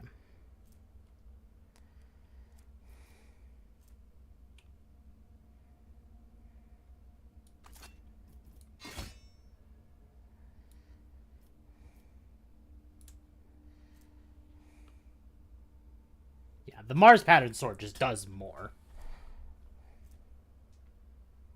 Lasgun does more.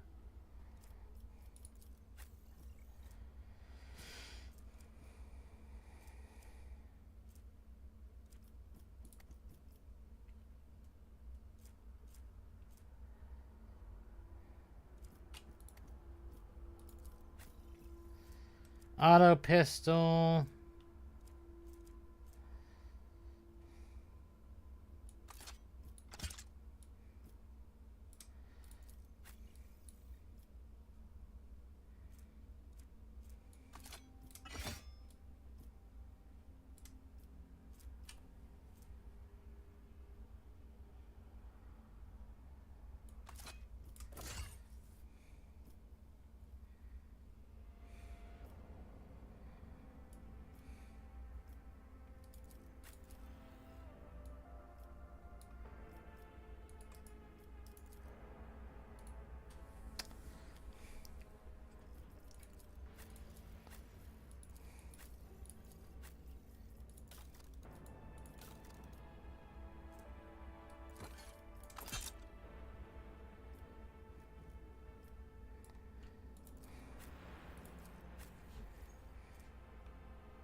I see. Okay. What am I wearing now? Tech use. Okay.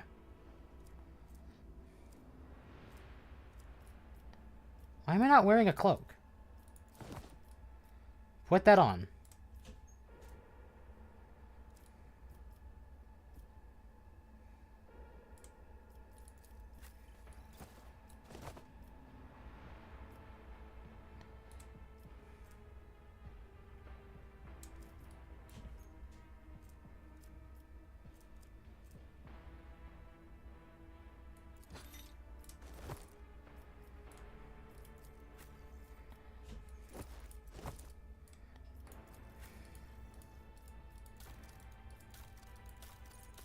And what's this?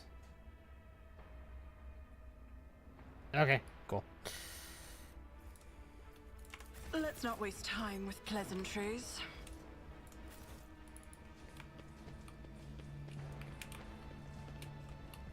Rise to the top, or get left in the dust. Good.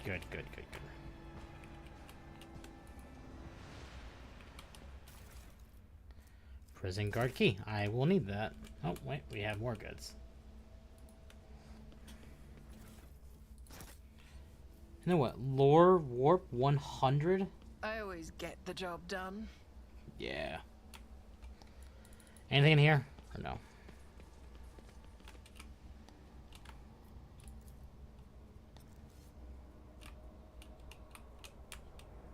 I always keep my options open.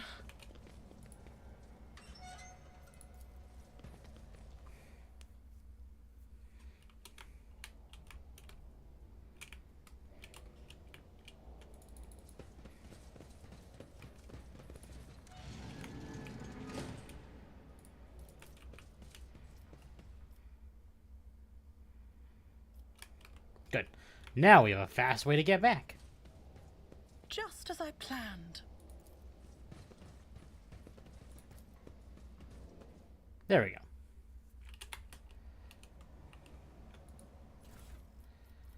All right, so you have... Okay.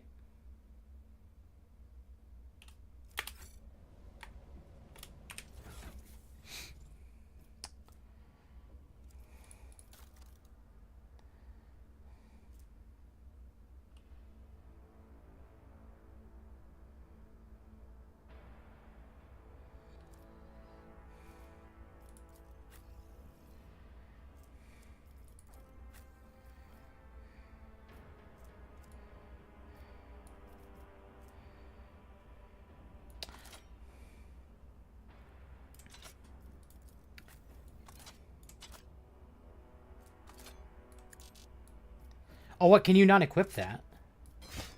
Okay, there we go. I think that's going to be better on you. And then we can give you the chainsword back.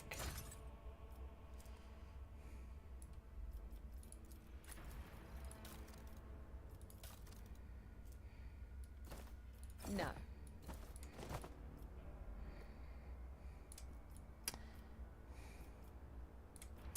Okay.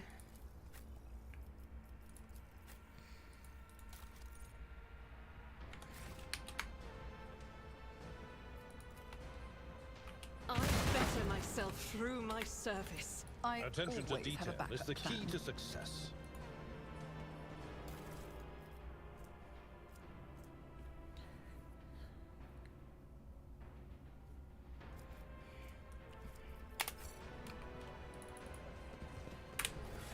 We got a weapon for potentially you.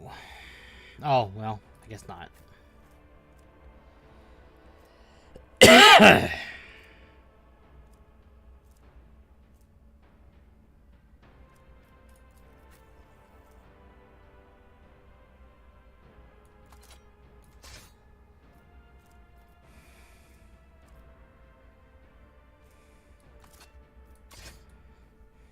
Okay.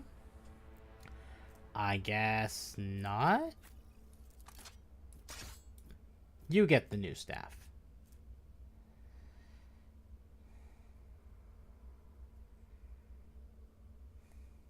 Neat. Always keep your eye on the prize.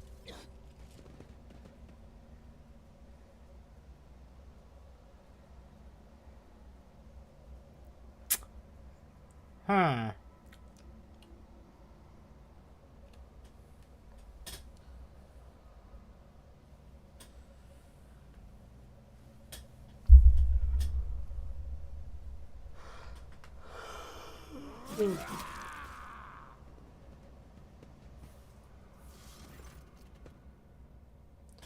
Thank the throne, normal looking faces. We thought we were going to die here with those nutters. Please don't shoot us, your nobleness. Will you let us speak a word? Well, this is a welcome change. Talking is before shooting. Still, Lord Captain, look at this. The rank take a bunch hardly inspires trust. Give me a reason not to execute you on the spot. Here's the deal. We're honest, quiet inmates. We didn't want to riot, but, well, sitting out here wasn't really an option either. The warden's lapdogs made short work of those who refused to join in the festivities, so we had to. You know, play along. But that's all it was. Play. We never meant no offense to Governor Medina, nor to the lawful authority to House Winterscale. Give me a second, chap.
Apologies for that, chat. I seem to have gotten the rotation for shops. Thanks, lol.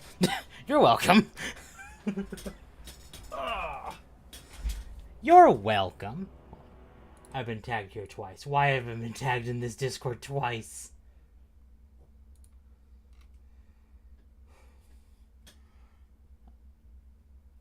Okay. Not a problem. Okay.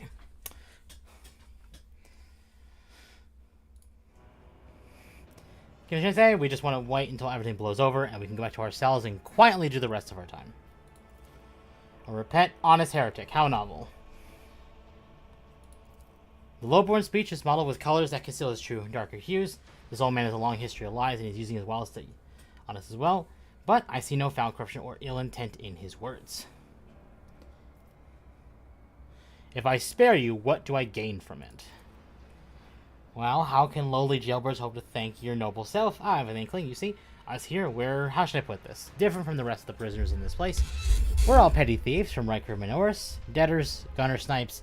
We're no one serious. Now, we, your nobleness, we're cut from a different cloth altogether. We're fortune seekers from the void. Why don't we tell you about we're on Footfall Station? You know Footfall, the only shipyard in the best market in all the Coronis Expanse. Yes, so where on Footfall you can find some very serious business-minded people, and how you can get yourself a very special discount on them on some very special goods.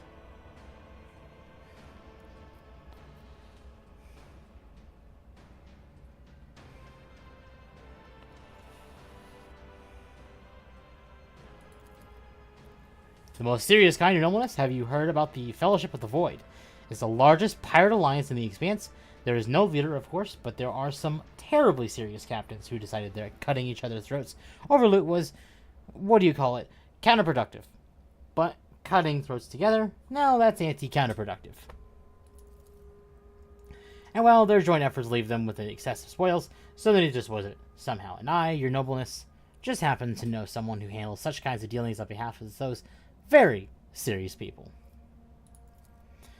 Why soil your tongue talking about that heretic? But if you insist, here's how it is. The warden of this here prison, the Honorable Master Castigalia, was a crackpot from the start. The previous warden ran things the proper way. Prayer, 1 meal a day, work, a punch in the choppers from the guards, work again. But the new one, do you know what his first decree was? He introduced lunches and dinners. By the 9 devils, that's 3 meals a day. The man was obviously stark raving mad. Things only went downhill from there. The guards quit it with the teeth punching. The warden forbade them. Instead, the overseers started counting which prisoners were digging up more things in the quarry, or swinging their pickaxes harder or whatnot. And then, would you believe it, they put together a list of best workers, and if someone was on that list also showed good behavior, that's when they get promoted to an optimate. That's the upper crust among us jailbirds. Or, that's how it was at first. Then the warden decided it was the optimates, not the guards, who should be in charge of the punishments. And that it wasn't the overseer's job to watch over the prisoners' work, it was the optimates. Well, let me tell you, that's when these goody two-shoes really started to shine. The guards weren't even in the same league as our dear fellows.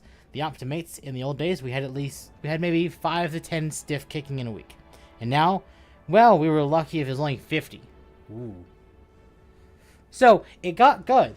And then it was like, for them, it was good, got better, and then got progressively worse. Okay. And that wasn't the end of it. Warden Castiglia moved out in his chambers to live right in the quarry, under the dome. And I think something in his new home really scrambled his brain. He began to find the wildest things about how the optimates are saints who will behold the truth, and he started talking to them and taking them to the quarry. Not all of them returned. The ones who did, you wouldn't recognize them. More beasts than men. They were butchering people left and right, even guards and overseers. The warden himself had armed them, and that's the whole sob story. But I knew it was from the moment he let us have dinners. Oh, this won't end well. I need a new Camelback. This one tastes weird. Or it's dust. The old codger's right. Whenever nobles start giving handouts to commoners, something always goes wrong.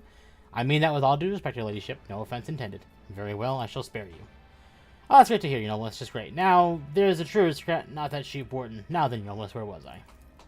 If you're ever on Footfall Station, there's this district there, the Shadow Quarters. It's called that because it's located behind the statue of our holiest emperor. I've known folks who call it something else, also on account of it being behind the statue. Don't repeat their mistakes, I tell you. Reverend Hieronymus wasted no time finding and burning them all. Oh. Forgive an old man for getting distracted. So, Footfall, the Shadow Quarters. There's a bar there, built into the remains of an old ship.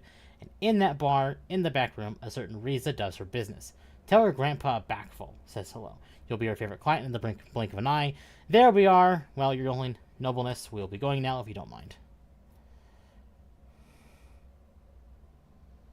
I shall not leave you here to die in the hands of Lord.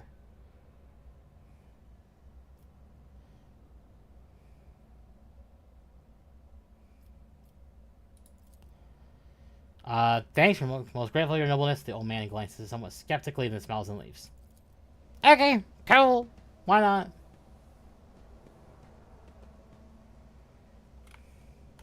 Hey, look, loot. Oh, it's just... Okay, well. I can sell those.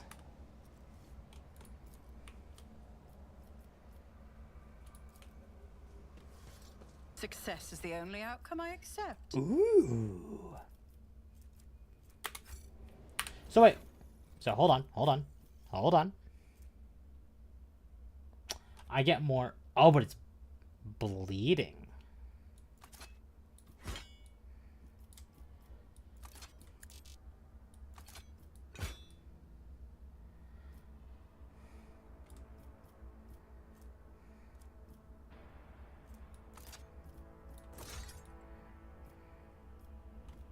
That works. I always get the job done. Let us not dawdle.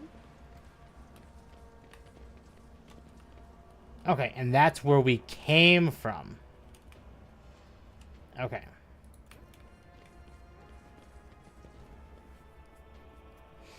No problem.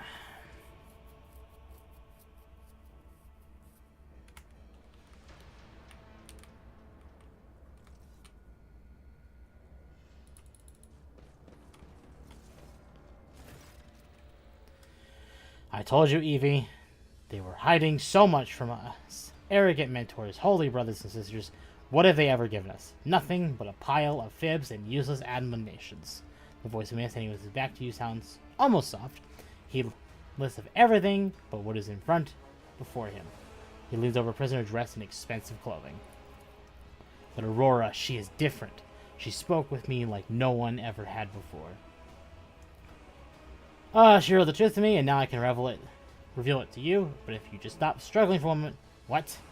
The man finally realizes he's not alone and turns to you. He is clutching a long, thin metallic rod with blood dripping off of it. We are guests from the Von Valencia ship, I would wager. Evie, my dear, you will have to wait. Do not faint, I beg of you. It's important that you feel everything, including your other eye. Oh. Those words suddenly drowned out by the chorus of voices in your head. The entity that still dwells in the recesses of your mind rejoices in the cacophony of the cries. This place, it holds a great significance to the entity. In the frantic chanting of the voices, you can almost make out words that speak of an ancient grave, one that was opened, for it contained a priceless treasure, a most coveted prize that was retrieved by the faithful after a centuries-long search. Such dreadful shades. The colors of this place, they are putrescent to the core, and these people, their colors are oozing with madness and despair, pain, and doom.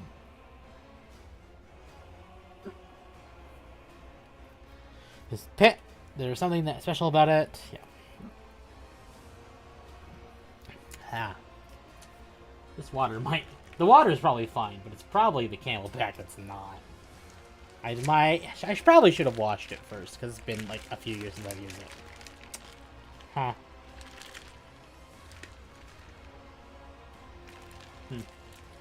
Alright, well, at least it's there if I need water. The bastions are in purpose. You'll never find the trail. The relic. Why did you mutilate these people? These are my optimates, saints who will guide the flock at the fate of the hour. Listen, can't you hear it? You can't? They are crying out, calling. It's just that their cries are not meant for our ears. They cast their voices out there beyond the edge of the glass, into the transparent quiet.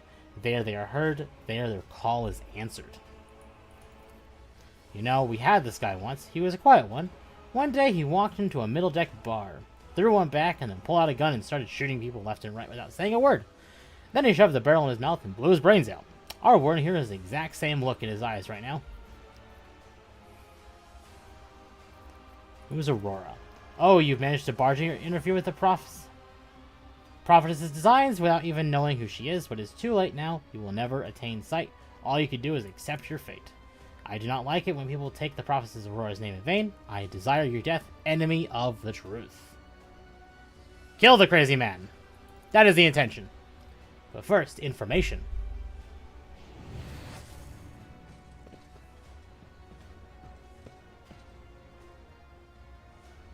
You having a heart attack, bloody? I mean, probably, but the time for words is best. Optimates you're part of the Harbinger of Aurora. Let our foes see the truth or become washed in blood. Your arrogance will be your downfall. Come to chaos.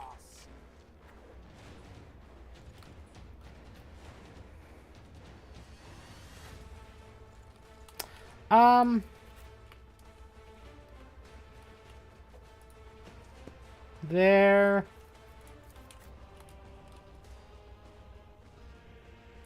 There. There. There. There. There.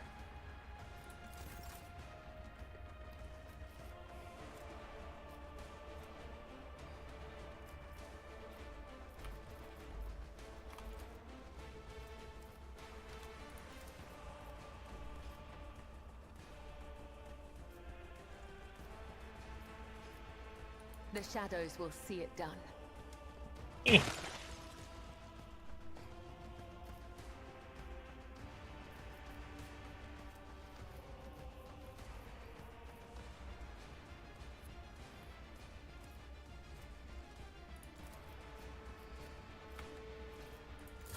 Let's make it quick.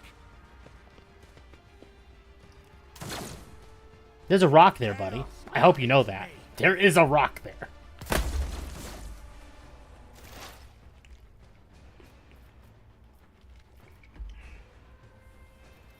On it.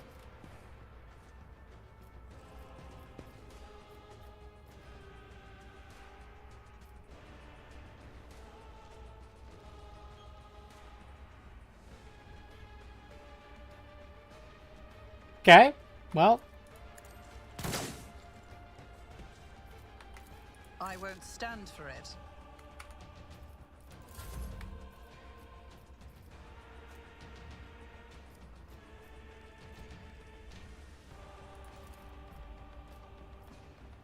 Me? If you insist, Lord Captain.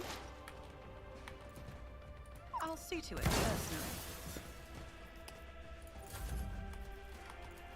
I'm afraid not. If only that were possible. Yeah, I don't like that. So you can't have that. Oh, that one over there. And right there. So I'm guessing all those need to die. So.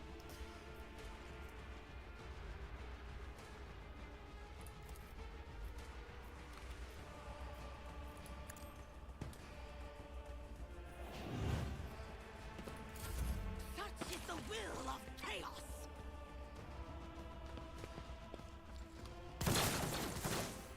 Nice.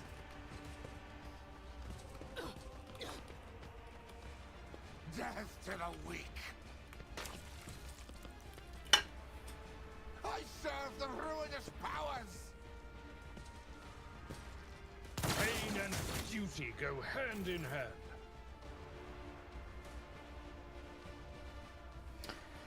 Okay. Let's see. As the Emperor commands, I act. I will bathe this battlefield in righteous fury.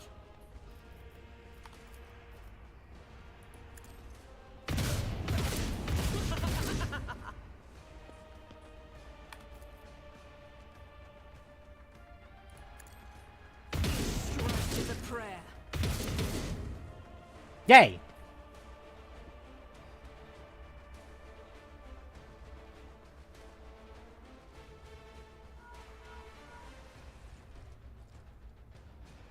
Okay.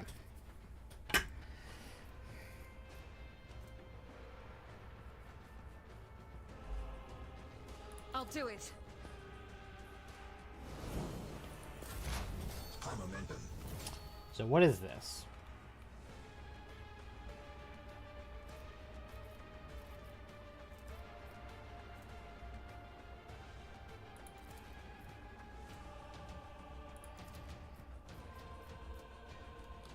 Not this scryer's job.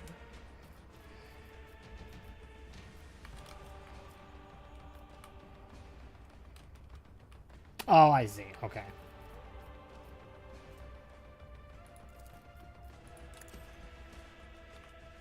Stop mocking me.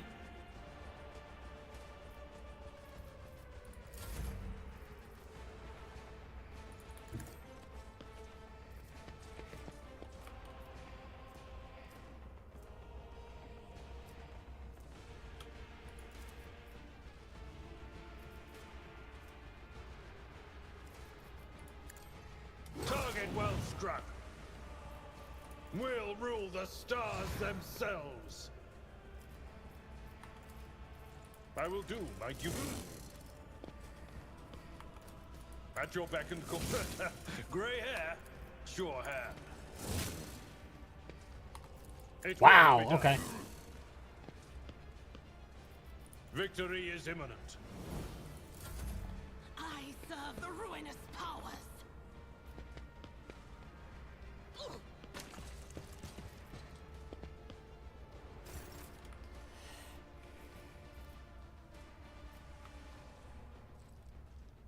A dance of blades and shadows.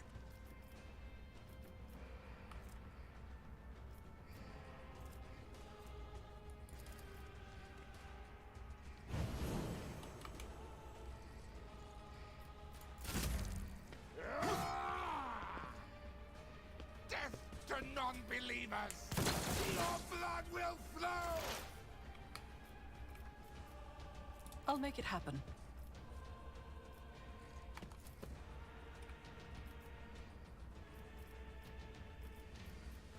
It's as good as done. My gut tells me it's a bad idea.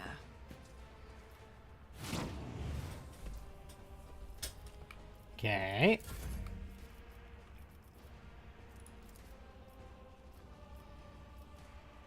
That is foolishness. I am a navigator, not a servitor. Who, if not... Well, at least I got someone.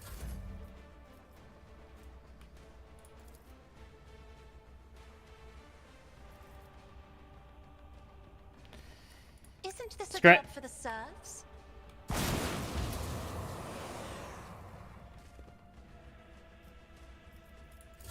Crush the feeble.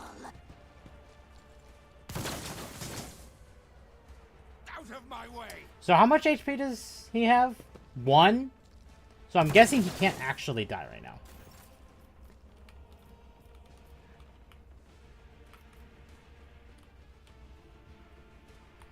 Doubt is for the weak. Yeah, he can't die right now. Alright, cool. That is fine.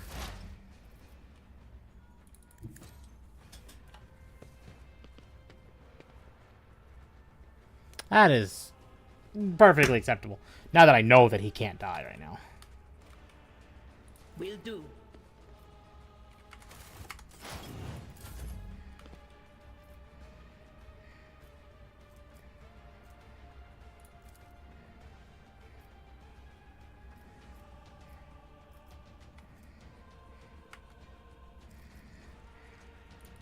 I've seen worse battles than this in my time.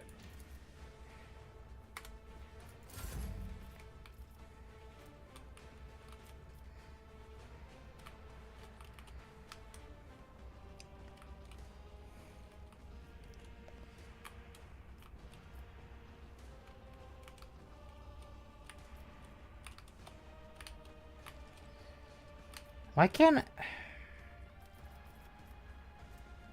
Okay. Death comes in silence. Let's get to it. Chaos guides me. I feel nothing. Fear nothing. Let's make some opportunities. I refuse. One less of you.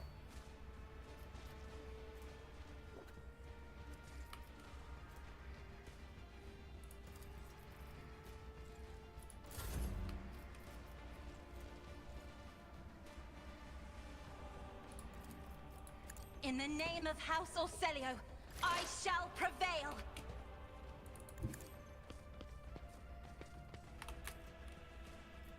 I'll see to it. One less of you, and then... I'll make it happen. Oh, thank you for the sub. Greatly appreciate it. Alright, is he done? Yeah, it's just this guy now. So I'm going to take a shot in the dark and say... Are always drowned in sky. I actually can't kill him until these lenses are gone.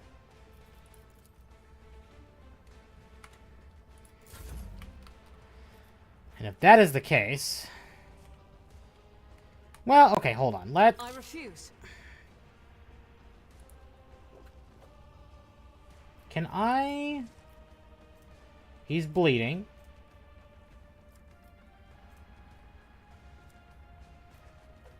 I bet he healed.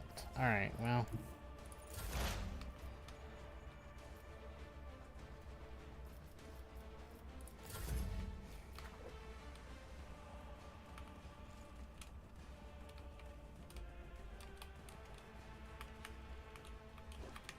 Where is... So there's one... Okay. Well, that tells me exactly what I need to know. I'm not interested.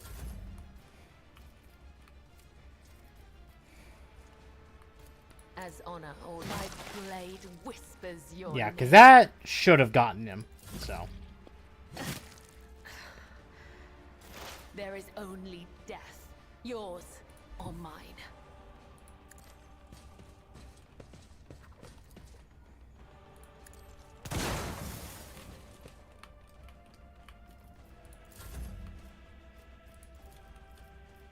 I'm afraid not.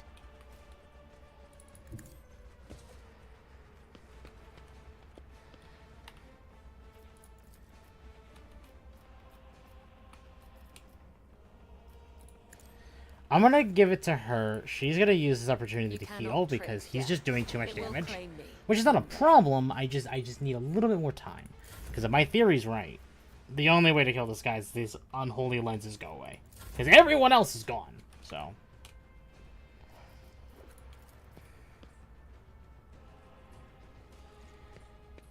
The enemies of the Emperor will be undone. Yeah. Attack of opportunity is definitely a problem. But of course, I don't know why I put it in a spot with... Okay, it's fine. Whatever. Whatever, game.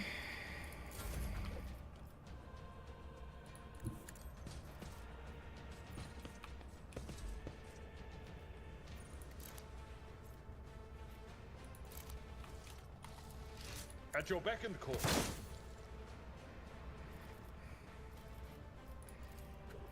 Careful now.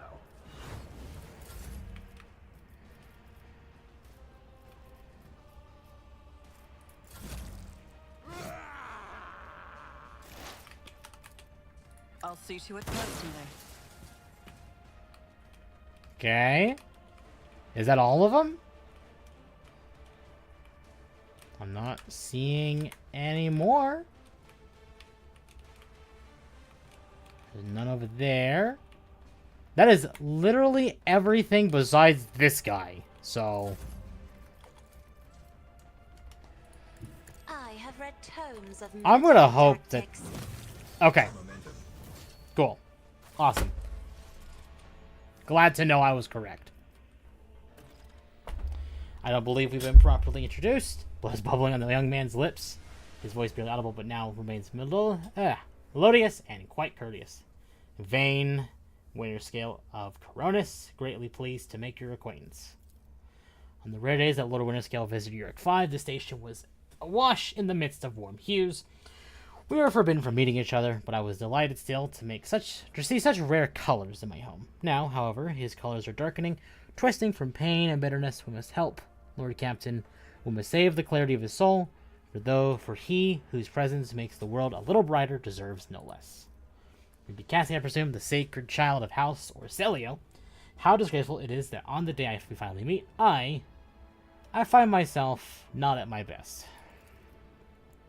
There is no disgrace in your predicament, Lord Winterscale. The Lord Captain and I met under similarly dreadful and tragic circumstances.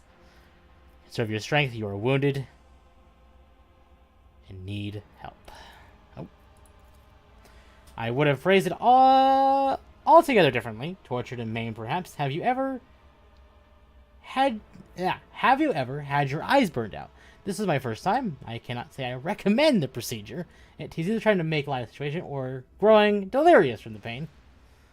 What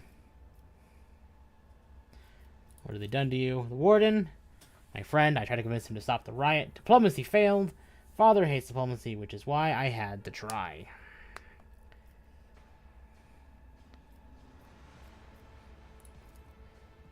Giving in to oblivion.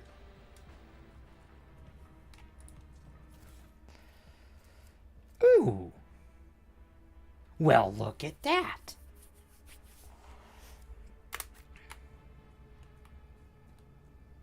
What is that?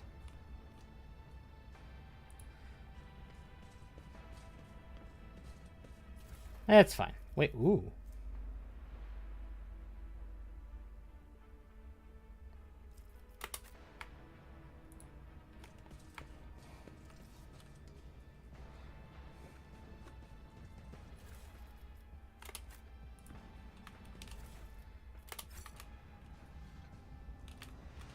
Nothing up there.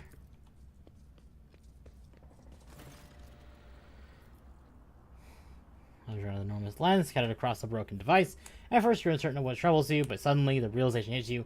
The glass shimmers in a unique way, just the same as the shards in the unknown broken object you found near Theodora von Delancey's desk. What's the matter, Lord Captain? Why are you so interested in? Although tries often noticed by the Imperium Saints, it cannot be. I see it too. Whatever that thing is in her study it was made by the same material as this junk. It's a mistake. Slander meant to blemish the good name of a person who is now dead and cannot even defend herself. First, those meetings of the archenemy murdered Lord Captain Theodora. Oh, excuse me. This can't be tolerated. It will not be tolerated. Come now, Abelard, so remember what she was like. Brazen, assertive, it was like her entire life was a race against fate, until fate caught up with her. In the end, she would have gone headfirst into a black hole if she had thought it would put her one step ahead of everyone else out in the expanse. If we can just find out what she was keeping in her desk and why she went to get it during the attack. Sister Argenta's beautiful face full of grief. How bitter it is to know you were born from bad blood, but do not let this knowledge drag you into the darkness. Dora's ring with a genuine, sincere hope that you will be blessed with a worthier fate. She does not appear to be shocked by the news of Theodora's possible heresy. Oh, life must not be so easy for you sanctimonious preachers. A dubious trinket, and you no longer see a person, you see bad blood. An annoying hindrance. Martin recoils with the next moment, her dark eyes lit up with fury. How dare you admonish me? We are speaking of embedding the archenemy, a person who has tainted themselves, thus can never justify their actions. Sure, why go through all the trouble of trying to make sense of everything when you can just label them a heretic and call it a day? Except, dear friend, I seem to remember that you didn't mind Theodora so much while you were aboard the ship. You didn't leave her side for even a moment. She rescued you, aided you, and your adoration wilted the moment you heard an accusation sullying her memory. You weren't surprised or upset, you just gave up on her and moved on. So you will see the situation of Theodora when she were.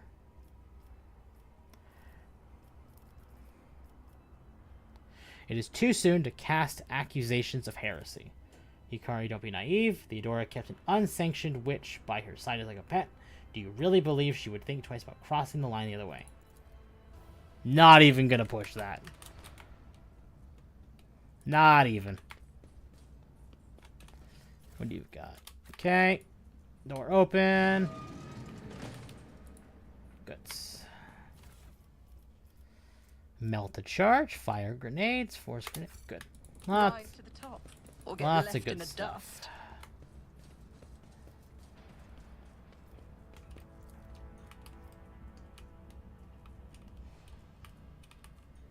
Nothing up there. Now, do I have to escort him back? Or... I would assume we do. Is he following me? No, he's just right there.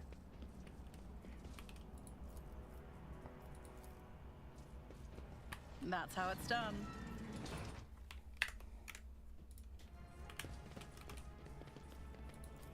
Just as he ordained.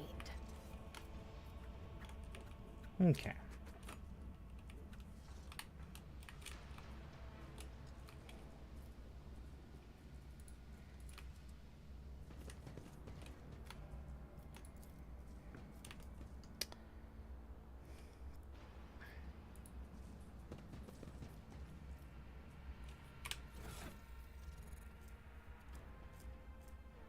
That's a shotgun. Alright, well, hey, buddy. I think you deserve a shotgun.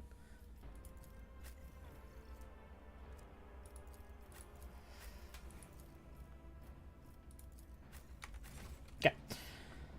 So, hold on. Let me... Can I look at my journal?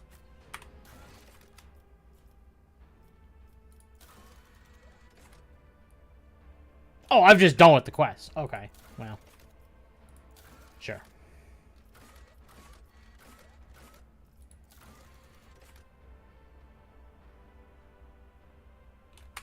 Okay, well then I will probably do that one next. Keep your wits about you. We could just leave the planet. We're done here.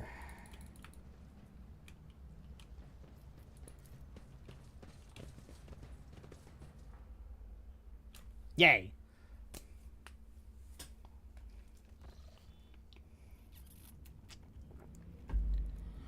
Russian report, Lord Captain. Over the past few days, I've received several messages from different decks complaining about anomalous behaviors in the ship's conjugators and servitors. The machine spirits are restless and rebellious, and there's no tech litany or ritual pacification can get rid of them of this obstinacy. The tech priests can deal with the vessel systems, but the servitors, they make errors in their tasks, disobey orders, change the assigned rituals, or sometimes downright freeze, as if in a trance. Lord Captain, occurrences such as these caused by errors in conjugator calculations or have some other sensible explanation, I beseech you not to take after those who whisper about the ship being cursed or possessed. You join the channel on China's playfully. Oh, don't start, old man. All these peculiar happenings have long since turned into local legends. A door slams shut, a lumen starts flickering. Folks have grown used to all that, so our resident ghost has set to up for the ante. I'm telling you, things are only going to get worse from here. Perhaps. The technomancer inspected the servitors and concluded that they pose no danger. According to the servants of the Omnissiah, such behavior is caused either by the echoes of minds, not completely eliminated, or by manifestations of the missing spirit will. Nevertheless, the faulty servitors make the crew's task considerably more difficult, and High Factotum Janus Dankrock would like to discuss how he should deal with the defective property. He is awaiting your audience on the bridge. Alright, chat. It has actually been quite a while.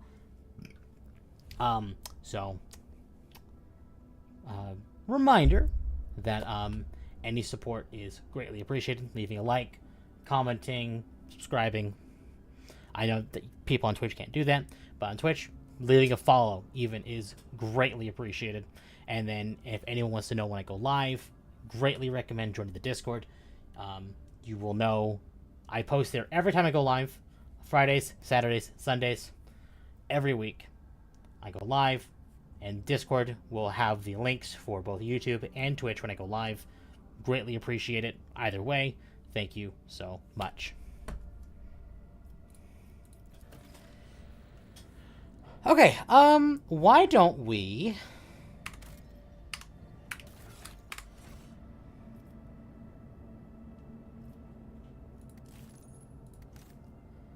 Why don't we do...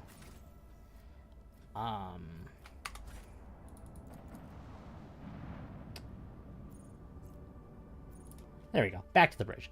That's what I want. We're going to do Argenta's thing right now.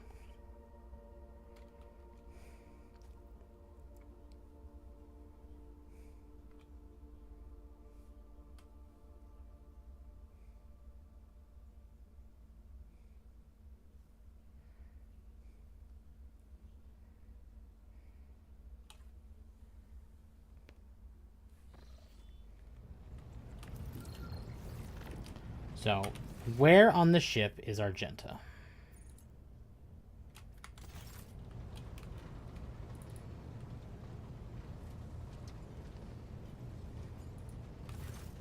Rogue trader. You said you had a personal request for me.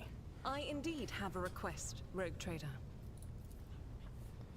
The accursed service of Chaos, who assaulted this ship, took the lives of your loyal crew members and they orphaned many children, including the progeny of the brave officers who defended their posts until the bitter end. I don't know what customary practices there are for cases like this, but in Von Valancia's territory, but in the world I'm familiar with, the children of such brave souls could expect to receive some special consideration. Perhaps the rogue trader could meet with the orphans.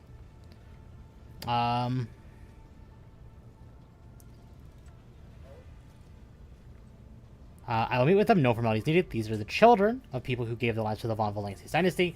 My consideration. That's what they, at least what they deserve. I will pass my instructions. Thank you for taking my request to heart.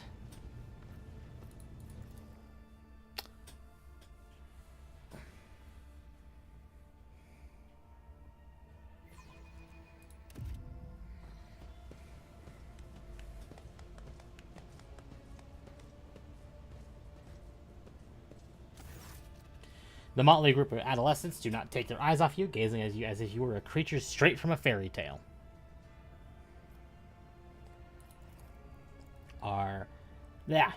Indefatigable. That is a word. What is that word? Hold on. Is that that cannot be a real word. Hold on.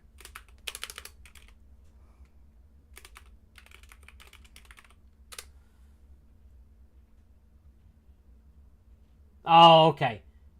Hold on. What is the actual... Indefatigable. Okay. That is an actual word. Understood. Have a nice day. Our indefatigable sister has been keeping an eye on these pups. It is hardly the Schola Progenium in here, but we have provided the orphans on our ship with adequate care and instruction.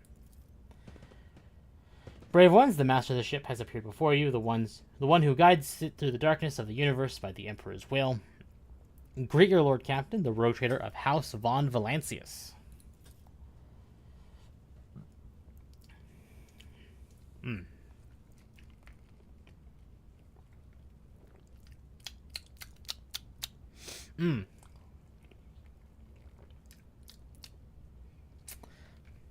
Yeah, I need to fix my diet.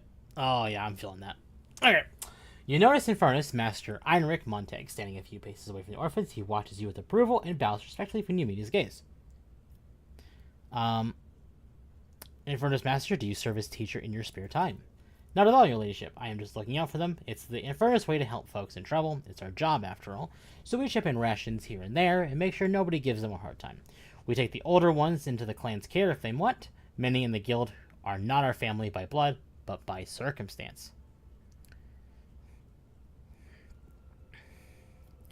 The lives just for the cause brought honor to all that matters, and those Imperium, I'm proud of them. You become their worthy heirs. Your brave ones, give them treats.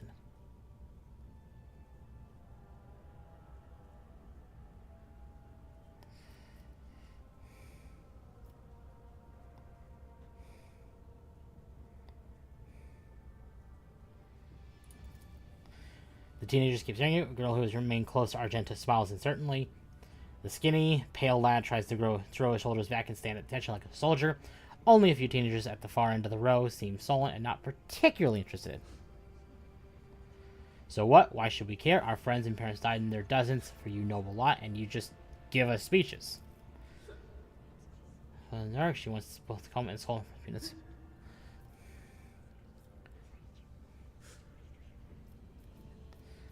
If you have things to say them without fear. I will listen. It doesn't matter what we say. It won't bring our parents back, and it won't change our fates either. We'll keep slaving away on this ship until we drop and die like our folks, or worse. I understand your grief and dismay. Your parents died. It's not an easy thing to go through, but they gave their lives for the truth, for the good of the whole ship, for the Imperium. Do not speak of their honorable fate with anger and disdain. When the heretics who killed your parents at the ship, I was there. I took command. I fought. I repelled the attacks as quickly as I could, but no war can be won without losses. You can only strive to do what is within your power.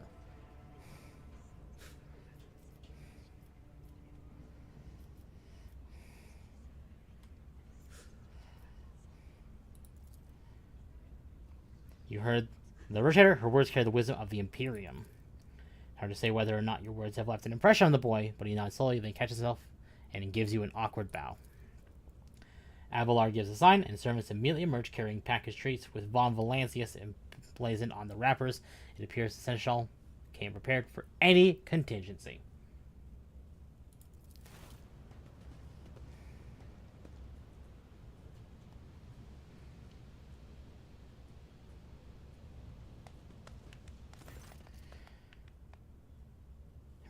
Leaves the bay.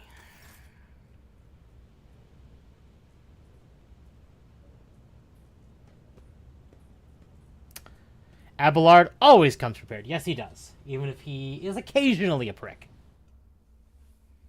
But that's fine. He's allowed to be a prick.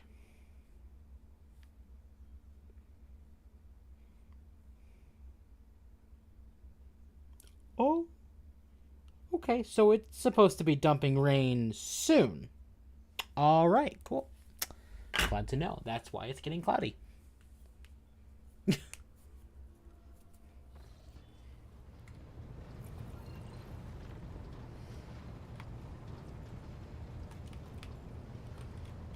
All right, what else is in the journal?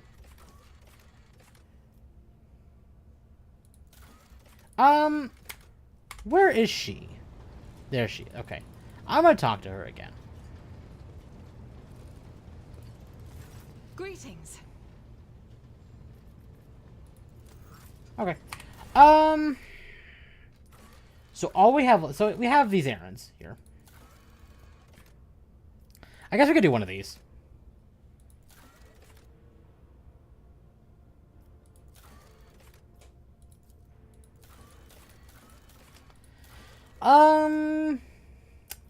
Sure, let's do this one.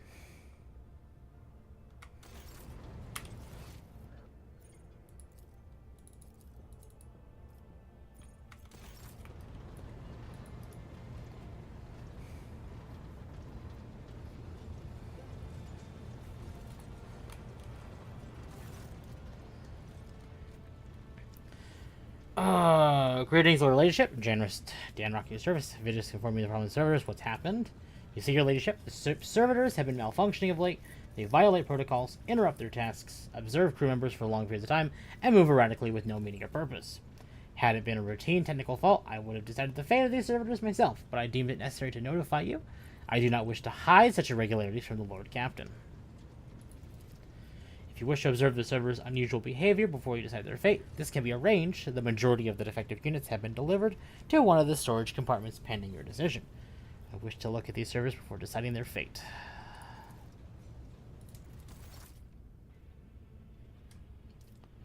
This is new.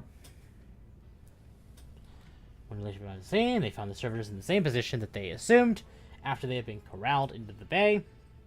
All standing in the long spiraling line and facing the center of the strange formation, the moment her ladyship crossed the threshold at the bay gate. Oh, excuse me.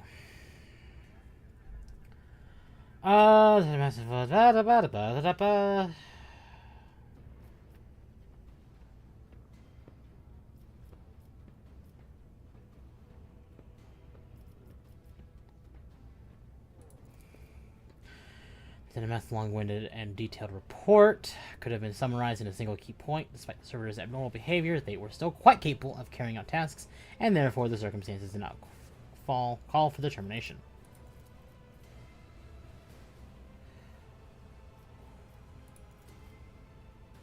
Immediately, the servitors, each and every one of them, stepped towards the Lord Captain in perfect unison. They mimicked their movements with the frightening precision. The rotator halted in place, and after a moment's thought, waved her hand at the servitors, just as synchronously repeated the gesture as well. When the Lord Captain turned quizzically to the technomats, so did the servitors, as if mocking her. Whatever the Lord Captain did, be it an incline of the head, a wave of the hand, or a step to the side, the defective units repeated it without a moment's delay or hesitation. Like grotesque marionettes controlled by the unseen puppeteer, we observed this mime unfold in distressed bafflement for nearly a minute until the servitors finally came to a stop. Not sensing any threat for them, the rotator approached with confidence.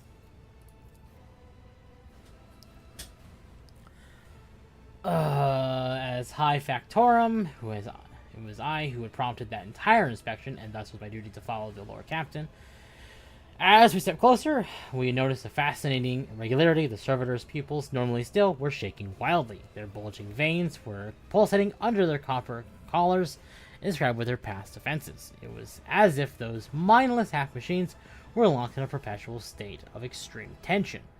A visibly shaken technomat behind us proposed that the human souls had awakened within the servitors' bodies after a long slumber. Deep within their lobotomized brains, formerly bereft of intelligence, they had attained awareness, feeling, and understanding. After a pause, the technomat added that the servitors used to function properly, and that had no...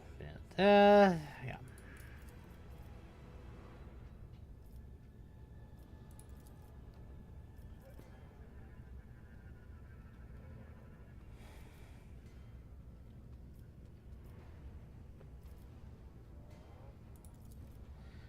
Lord Captain in command was executed post-haste. All defective units were incinerated in furnaces, and the remains were expelled into the void.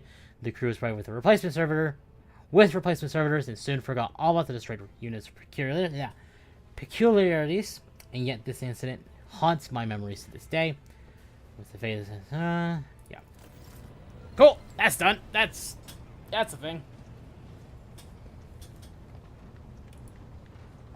You were new.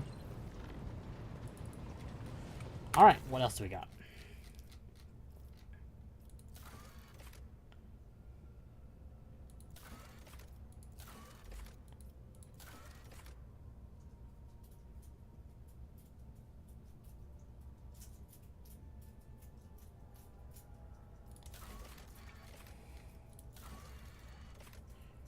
That's our next stop, then.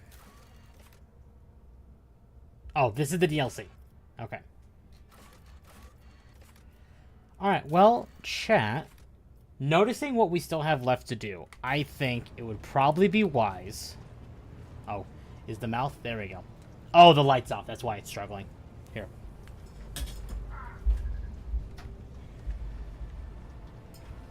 There. That'll make things better. So overall, what's your thoughts of Rotator? My thoughts on Rotator is it's fantastic.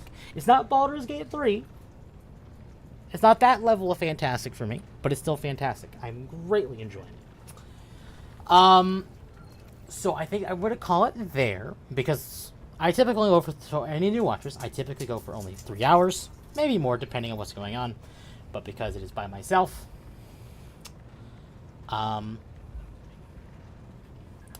figured I should probably just, because it's a story-based game, I want to make sure I have the time to do it, and I don't want to jump straight into a mission and not complete it. Also, Astro Station should be completed at some point soon. Well, maybe next week.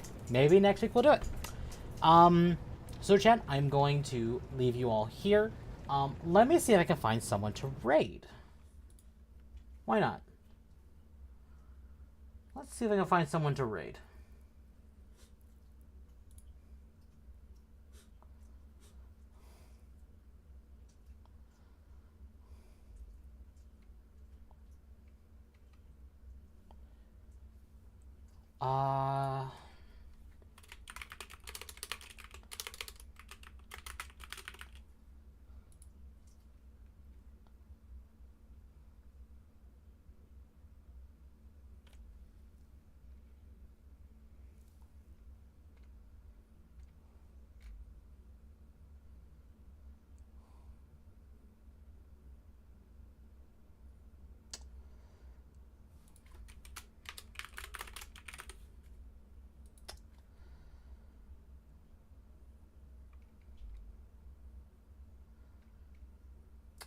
I'm not seeing anyone.